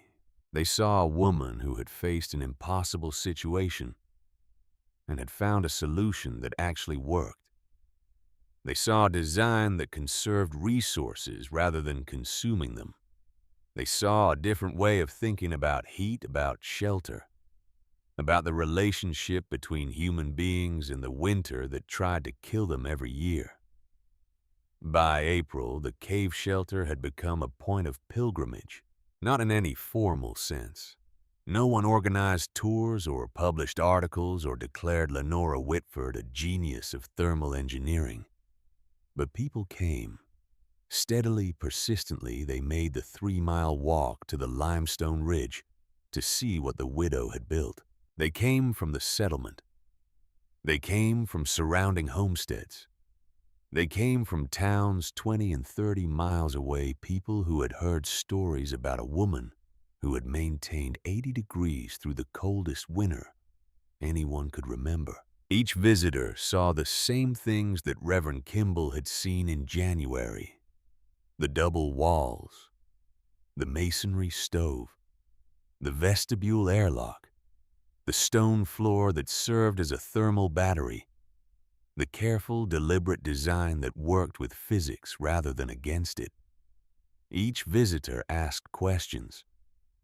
How thick should the walls be? What materials work best for the dead air filling? How did you calculate the size of the serpentine channels in the masonry stove? Lenora answered them all, patient and thorough, never showing irritation at questions she had answered dozens of times before. The knowledge was not hers to hoard. The principles belonged to anyone willing to learn them. Ingrid Solberg came in early April, walking 5 miles through melting snow with her husband Eric. They were Norwegian immigrants who had settled 2 years earlier, building a sod house in the traditional style of their homeland. The sod had seemed like adequate insulation when they built it. The winter had proved otherwise. Their home had leaked meltwater through the roof when temperatures rose above freezing. It had lost heat through the earthen walls whenever the wind blew hard. They had survived barely, but the experience had shaken their confidence in everything they thought they knew about building for cold climates. Ingrid walked through Lenora's shelter, slowly, deliberately touching the double walls and examining the masonry stove and measuring the vestibule dimensions with a length of rope she had brought for exactly that purpose. She asked questions in accented English, her husband translating when the technical terms exceeded her vocabulary. "This is smarter than anything we built in Trondheim," she said, finally. Her voice quiet with something that might have been wonder or might have been shame. "We thought sod was enough. We were wrong." Her husband asked about adapting the design to an above-ground structure. They could not build inside a cave. There were no suitable caves near their homestead.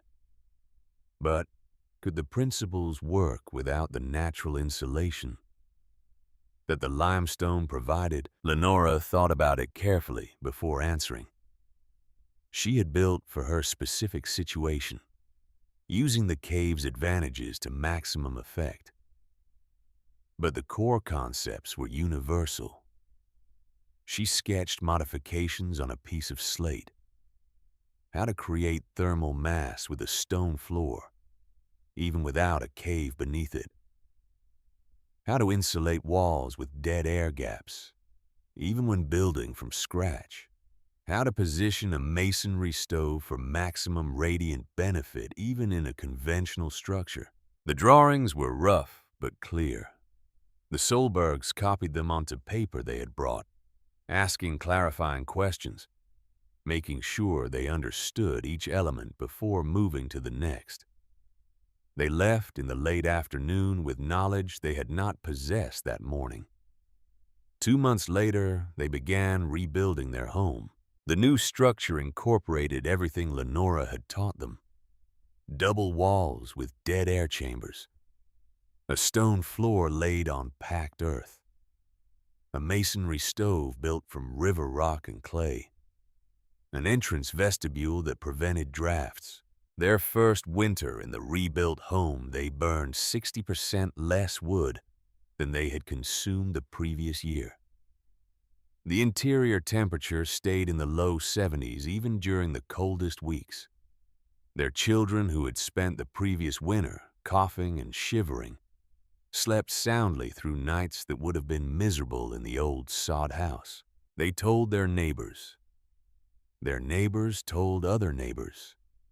The knowledge spread in the organic way that practical knowledge always spreads from person to person, household to household, carried by demonstration rather than proclamation.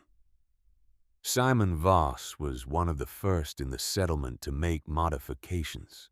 The trapper had visited the cave in late January during the worst of the cold, driven by desperation to seek wisdom from any source that might help. He had seen what Lenora had built. He had understood at least partially how it worked, but he had not been able to implement any changes while the crisis was ongoing. Survival had demanded all his attention. Now, with spring approaching and the immediate danger past, he had time to think and plan and build. His cabin was too small to rebuild entirely. The investment in materials and labor would have been prohibitive. But he could make targeted improvements, modifications that enhanced what he already had without requiring him to start from scratch. He began with the north wall, the one that faced the prevailing winter winds, the one that leaked cold into his cabin. No matter how tightly he sealed the chink in between the logs, he built a second wall inside the first, leaving a 12-inch gap between them. He filled that gap with dried moss and grass materials that cost nothing but time to gather. The improvement was immediate and dramatic. The next autumn, when temperatures began to drop, he noticed the difference before he even lit his first fire. The interior stayed warmer longer. The cold that had always pressed against that north wall now met a barrier it could not penetrate. His interior temperature rose by 12 degrees with no additional wood consumption. The same fire that had barely kept him comfortable before now created warmth. He could actually feel warmth that did not bleed away through the wall as fast as he generated it. Voss told everyone who would listen. He became an evangelist for double wall construction, demonstrating the technique to neighbors, helping them implement it in their own homes. The modification was simple enough that almost anyone could do it. The materials were free, or nearly free. The results were undeniable. Abigail French took a different approach. The homesteader had lost her husband 3 years earlier to a logging accident, leaving her alone with 2 young children and a cabin that had never been particularly well designed for winter. She had survived through stubbornness and help from neighbors, but each winter took its toll, depleting resources she could barely afford to replace. She visited Lenora's cave in March, walking the 3 miles with her children in tow, determined to understand what made the difference between struggling and thriving. The masonry stove captured her attention immediately. Her cabin had a conventional fireplace, a stone structure with a vertical chimney that drew smoke straight up and out.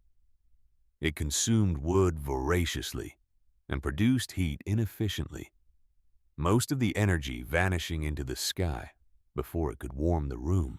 Lenora explained the difference. The fireplace heats the chimney. The masonry stove heats the room. The fire burns in a small box, and the smoke travels through channels in the stone before it escapes. The stone absorbs the heat. The stone releases the heat over time. You burn less wood because less heat is wasted. Abigail understood immediately. She had felt the waste every time she fed. Her fireplace had sensed that something was wrong with the fundamental design, even if she could not articulate what.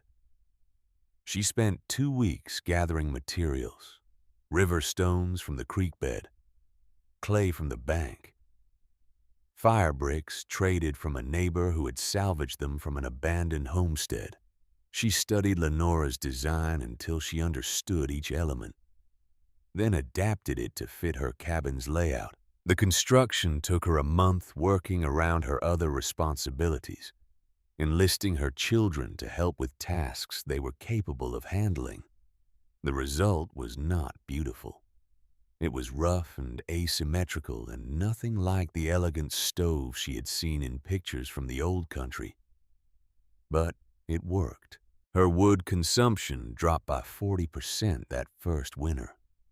The interior of her cabin stayed warm for hours after the fire burned down to coals.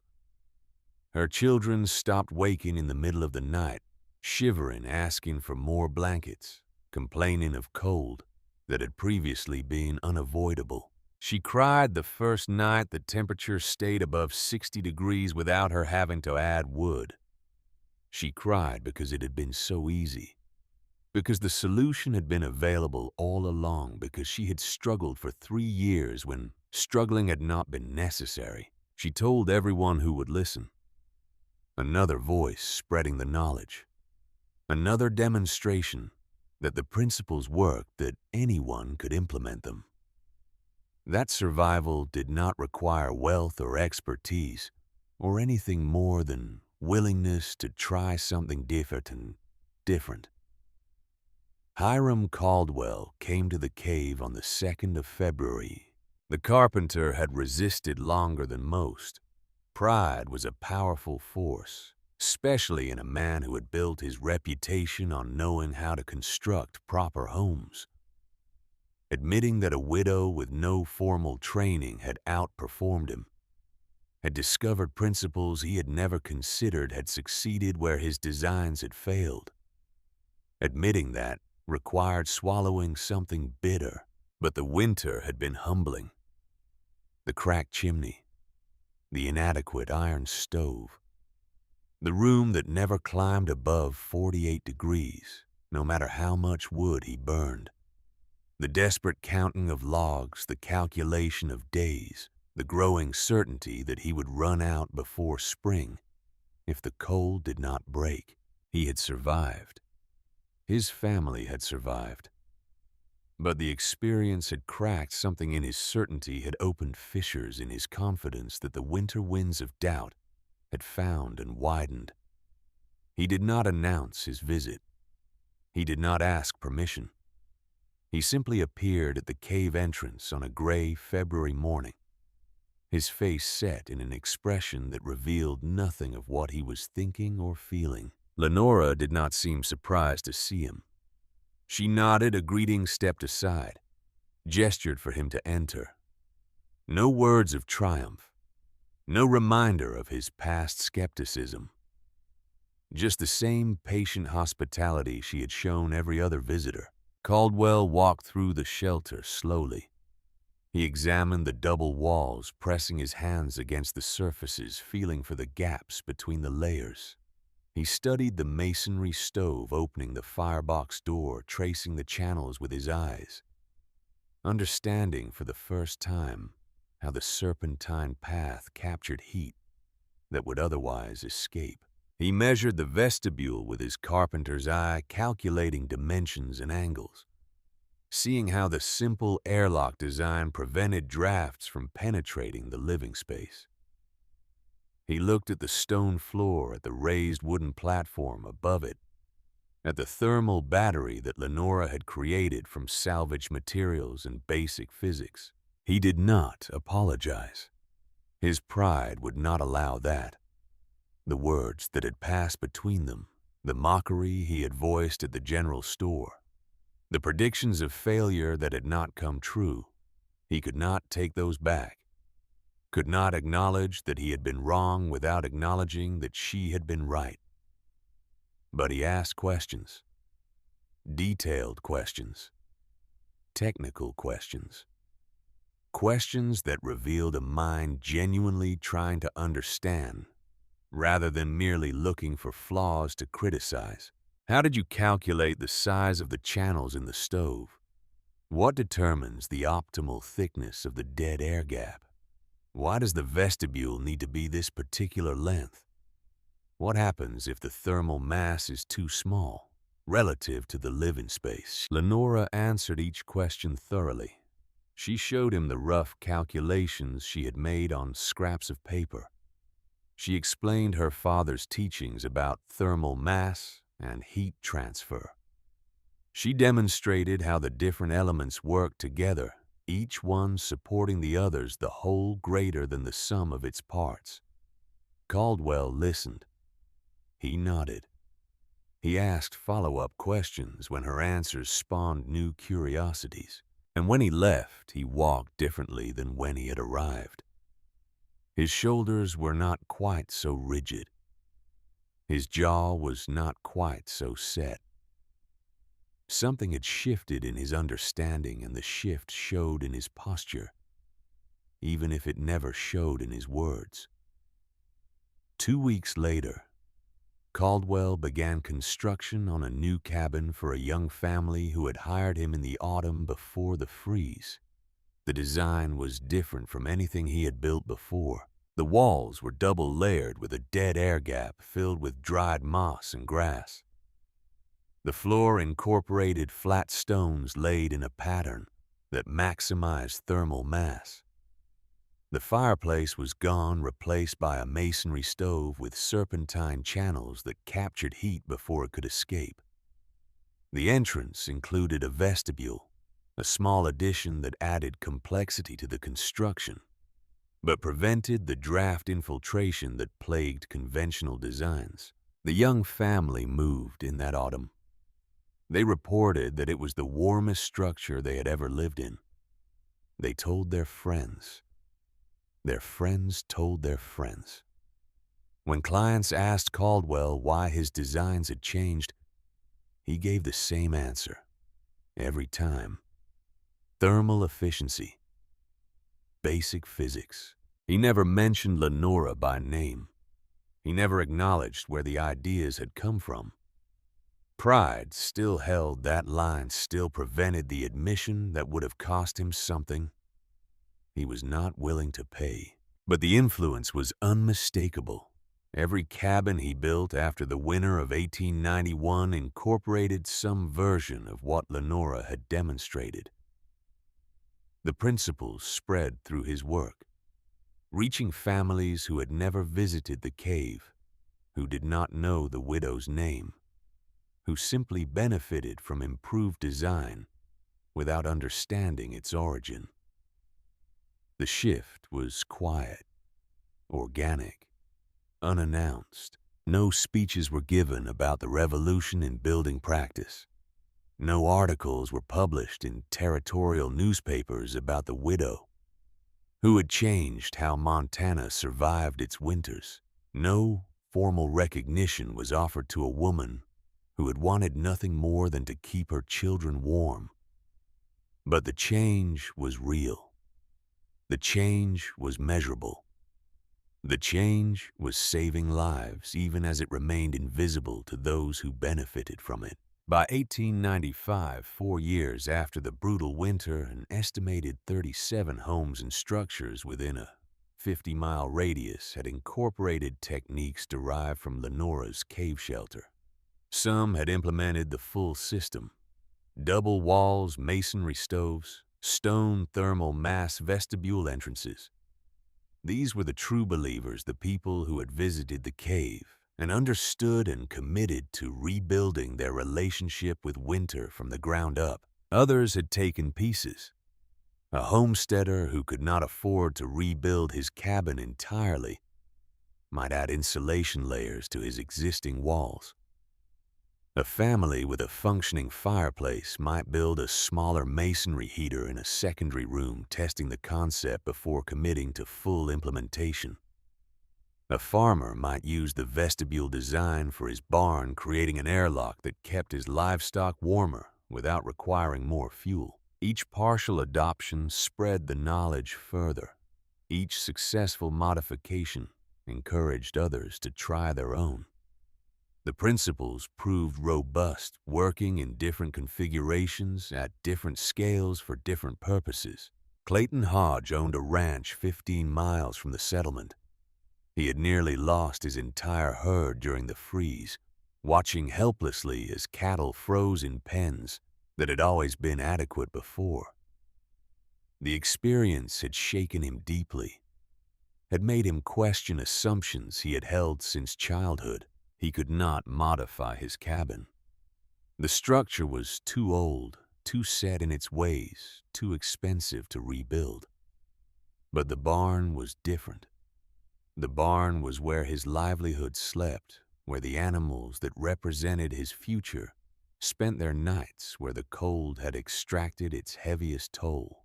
He built a masonry heater in the barn using Lenora's design.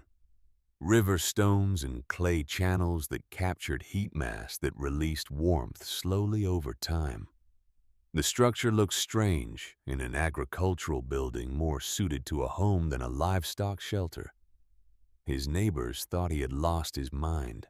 The following winter, his horses stayed comfortable through the coldest nights.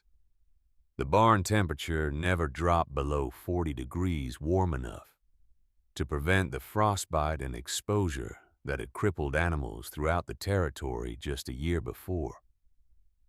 His losses were zero. His neighbors' losses were substantial. They stopped questioning his sanity. Some started asking for advice. Prudence Ashworth found her own way to spread the principles. The school teacher had visited the cave early, had seen what Lenora had accomplished, had carried that knowledge back to her own life. She had not rebuilt her small cabin. A teacher's salary did not allow for such investments. But she had remembered. When the settlement decided to build a new schoolhouse in 1892, Prudence was part of the planning committee. She advocated for incorporating thermal design principles into the construction. Double walls with dead air chambers, a masonry stove to heat the main classroom, a vestibule entrance to prevent drafts from flooding in every time a child opened the door. The other committee members were skeptical. These modifications would add cost to a project already stretching the community's resources. They would require techniques that most local builders did not fully understand. They would delay completion by weeks, or perhaps months. Prudence persisted. She brought data from the families who had already implemented the changes. She cited the wood savings, the comfort improvements, the health benefits of children spending their days in spaces that were actually warm. She reminded the committee that the schoolhouse would serve the community for decades, that the investment in proper design would pay dividends long after the initial cost was forgotten. The committee agreed reluctantly. The new schoolhouse opened in the autumn of 1893. It was warm, not marginally warm, not barely adequate, but genuinely comfortably warm in a way that no public building in the settlement had ever achieved. Children removed their coats indoors for the first time in institutional memory. Teachers could write on the blackboard without their fingers going numb. Firewood costs for the school dropped by half compared to projections based on the old building. The savings freed resources for books, for supplies, for the small improvements that made education possible in a frontier community. People noticed. They talked. They wondered what made the difference. Prudence gave credit where it was due. She told the story of the widow in the cave of the brutal winter when conventional wisdom had failed and unconventional thinking had triumphed. She explained the principles in simple terms, making sure that anyone who asked understood not just what worked, but why it worked. The schoolhouse became a demonstration project, proof that the concept scaled beyond individual homes, that communities could benefit from the same physics that kept single families warm. Lenora herself continued living in the cave for 6 more years. She had no desire to prove anything to anyone. She had built the shelter to keep her children alive, and it had succeeded. The attention, the visitors, the gradual transformation of building practice throughout the region. These were consequences she had never sought. and did not particularly need. Her children grew up warm and healthy. Her daughter learned to read and write and do arithmetic in the settlement school. Then the new schoolhouse carrying knowledge that would serve her throughout her life. Her son developed a fascination with construction, spending hours examining how things were built, asking questions about materials and techniques that exceeded what Lenora could easily answer. The boy watched the visitors who came to see the cave. He listened to his mother's explanations. He understood in the intuitive way that children sometimes understand things that adults struggle to articulate, that his mother had created something important. When he was old enough to apprentice, he chose carpentry. But not the carpentry that Hiram Caldwell had practiced before the freeze. The new carpentry, the thermal design, the masonry stoves and double walls and vestibule entrances that had spread through the region in the years since his mother had first lit a fire in her underground shelter. He built his first house at 19. It incorporated every principle his mother had taught him, refined by the additional knowledge he had gained through formal training. The clients were pleased. They referred him to friends. His reputation grew. By the time he was 30, he had built more thermally efficient homes than anyone else in the territory. He trained apprentices who trained their own apprentices. The knowledge passed from generation to generation, spreading further with each passing year. He never forgot where it came from.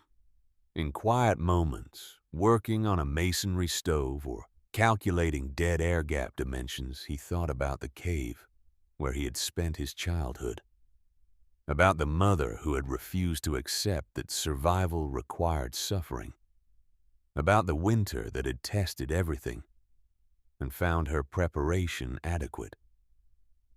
Lenora left the cave in 1897. Her children were grown by then. Her daughter had married a schoolteacher from a town 50 miles away, moving to start her own life. Her son was building houses, establishing himself, needing the cave no longer. And Lenora could finally afford a small house in the settlement proper. The structure was modest. 2 rooms, a kitchen, a covered porch that faced south to catch winter sun. Nothing elaborate, nothing that would draw attention or comment. But it was warm. The walls were double-layered with dead air chambers she had designed herself. The floor was stone laid on packed earth, serving as a thermal battery that held heat through the coldest nights. The heating came from a masonry stove more refined than the rough structure she had built in the cave, but following the same principles. She had traded her labor for the materials. Mending and sewing and alterations accumulated over years, favors called in debts repaid with lumber and stone, and the skilled work of craftsmen who owed her more than money could measure. The house was hers, built by community effort, designed by her own understanding, warmer than any place she had lived since the cave itself. She settled into it with the quiet satisfaction of a woman who had earned her rest. The cave remained as she had left it. The shelter she had built still stood, weathered but intact. The double walls had held up better than she had expected, the salvaged lumber proving more durable than its origins suggested. The masonry stove sat cold but functional, ready to heat the space if anyone chose to light a fire. The stone floor continued its endless work of absorbing and releasing thermal energy, maintaining a temperature differential between inside and outside that physics demanded. Occasionally, travelers used the cave for shelter. Trappers caught in storms. Hunters seeking refuge from sudden cold snaps. Wanderers passing through who had heard stories about a warm cave on the limestone ridge and wanted to see for themselves. They found the interior dry and protected, the structure sound enough to keep out wind and weather. Some lit fires in the masonry stove and were surprised by how well it still functioned. Others simply appreciated the natural insulation of the limestone, the constant temperature that the cave maintained regardless of what the sky was doing. Word spread among those who traveled the region. There was a cave west of the settlement, a good place to shelter, warmer than it should be, if you knew how to use it. The cave became a landmark of sorts, not famous, not celebrated, just known among the people who needed to know such things. A resource for survival available to anyone desperate enough to seek it out. In 1903, a geologist from the University of Montana visited the area to study limestone formations. His name was Dr. Harrison Caldwell. No relation to the carpenter, though the coincidence of names would have amused anyone who knew the history. He was mapping geological features throughout the territory, documenting rock types and formations for a survey that the university was conducting. A local guide mentioned the cave on the limestone ridge, said there was something unusual about it, said a woman had lived there years ago and had built some kind of shelter inside. Said the cave was warmer than it should be, even now, even empty. The geologist was skeptical but curious. He made the journey on a December afternoon, the temperature outside hovering around 19 degrees, cold enough to make the 3-mile walk uncomfortable but not dangerous. The cave mouth was partially obscured by snow, but the entrance was still accessible. He pushed through into the outer cavern and immediately noticed the temperature difference. Warmer inside than out, as caves typically were, but warmer than he had expected, even accounting for geological insulation. He found the shelter about 15 feet back. The structure surprised him. It was rough, clearly built by someone without formal engineering training. But the design showed sophisticated understanding of thermal principles.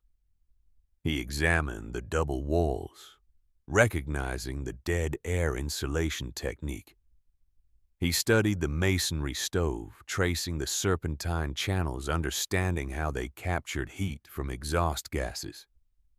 He produced a thermometer from his pack and took readings.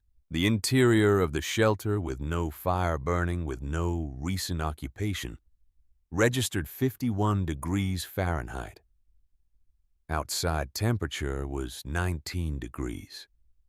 A differential of 32 degrees maintained by nothing more than the thermal mass of the structure and the limestone surrounding it. He made notes in his field journal. The rock remembers. Ingenious use of natural thermal properties. Occupant understood heat retention better than most engineers I have met. He did not record the occupant's name. He did not know it. The local guide had mentioned only that a woman had built the shelter, had lived there. Through a terrible winter, had demonstrated something about survival that people still talked about years later, but the knowledge remained, embedded in the structures people had built, encoded in the techniques that had spread throughout the region, alive in the practices of carpenters and homesteaders and families who had never heard the name Lenora Whitford, but who benefited from her understanding nonetheless. She died in 1927, at the age of 68. The settlement had transformed in the decades since she had first moved into the cave. Homes were tighter, better insulated, more thermally efficient. Masonry stoves had become common, preferred by anyone who understood the difference between heating a chimney and heating a room. Double wall construction was standard practice for serious builders. The changes had been absorbed so completely into local building tradition that their origin had faded from collective memory. People built the way they built because that was the way things were done. because their parents had built that way, because the techniques obviously worked. And there was no reason to question them. No one gave speeches about Lenora's contribution. There were no plaques or memorials or official recognitions. She had not sought such things. She had not wanted them. She had simply needed to keep her children warm, and she had found a way to do it. But every family that stayed warm through a Montana winter, every child who slept without shivering, every neighbor who burned half the wood they had once consumed, they were living inside the logic she had demonstrated. Her son built a marker for her grave, simple stone simply carved. Her name, her dates, nothing more. He did not add words about her accomplishments or her legacy or the principles she had discovered.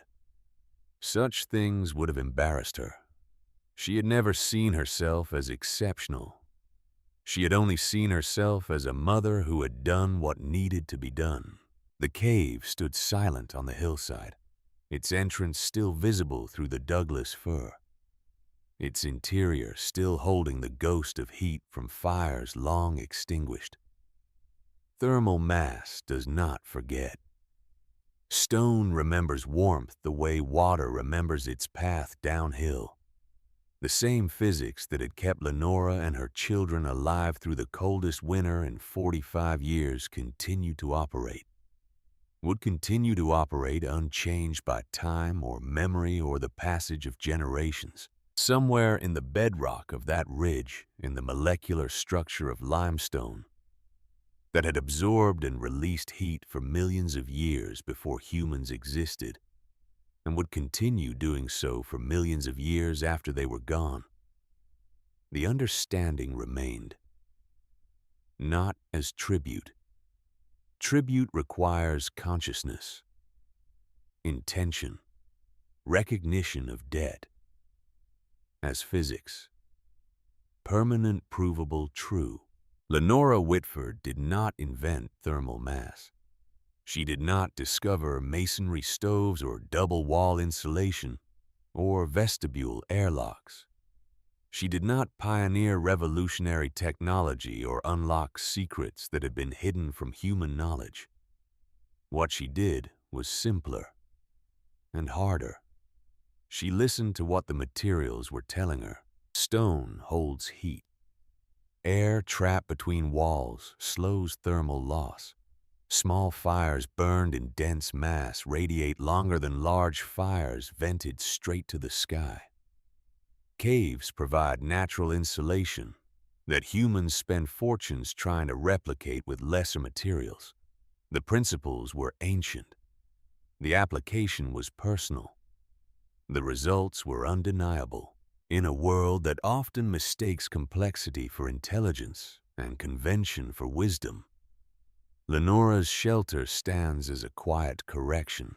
Survival does not require the newest materials or the most expensive systems. It requires understanding how energy moves, how heat behaves, how simple barriers and mass can transform a frozen hole in the ground into a place where children sleep warm. The winter of 1891 tested everyone. Most people fought it with brute force. More wood, bigger fires, thicker walls that still leaked heat through every crack and seam. They worked harder and harder against the cold, exhausting themselves and their resources in a battle they could not win through effort alone. Lenora worked with the cold instead of against it. She created layers and mass that turned physics into comfort. 82 degrees inside, while the world froze outside. Half the wood, double the warmth. Not through magic or mystery, but through respect for how heat actually works. The techniques she demonstrated did not die with her. They are still alive today, in the way people position stoves away from exterior walls, in the way they insulate with air gaps rather than solid materials, in the understanding that thermal mass matters more than flame size, in the recognition that fighting winter is less effective than cooperating with physics. And the cave, it is still there, still dry, still protected by the Douglas fir that guard its entrance, still maintaining a temperature differential that the stone remembers and repeats without conscious effort. The limestone does not care who gets credit. It does not track contributions or acknowledge debts. It simply does what rock has always done, absorbing heat when heat is available, releasing heat when the air grows cold. Patient and reliable and utterly indifferent to human concerns about recognition and legacy. The stone remembers warmth, and somewhere in that remembering in the physics that operates without intention or awareness, Lenora Whitford's understanding persists, not as monument, not as memorial, just as fact. Permanent, provable, true.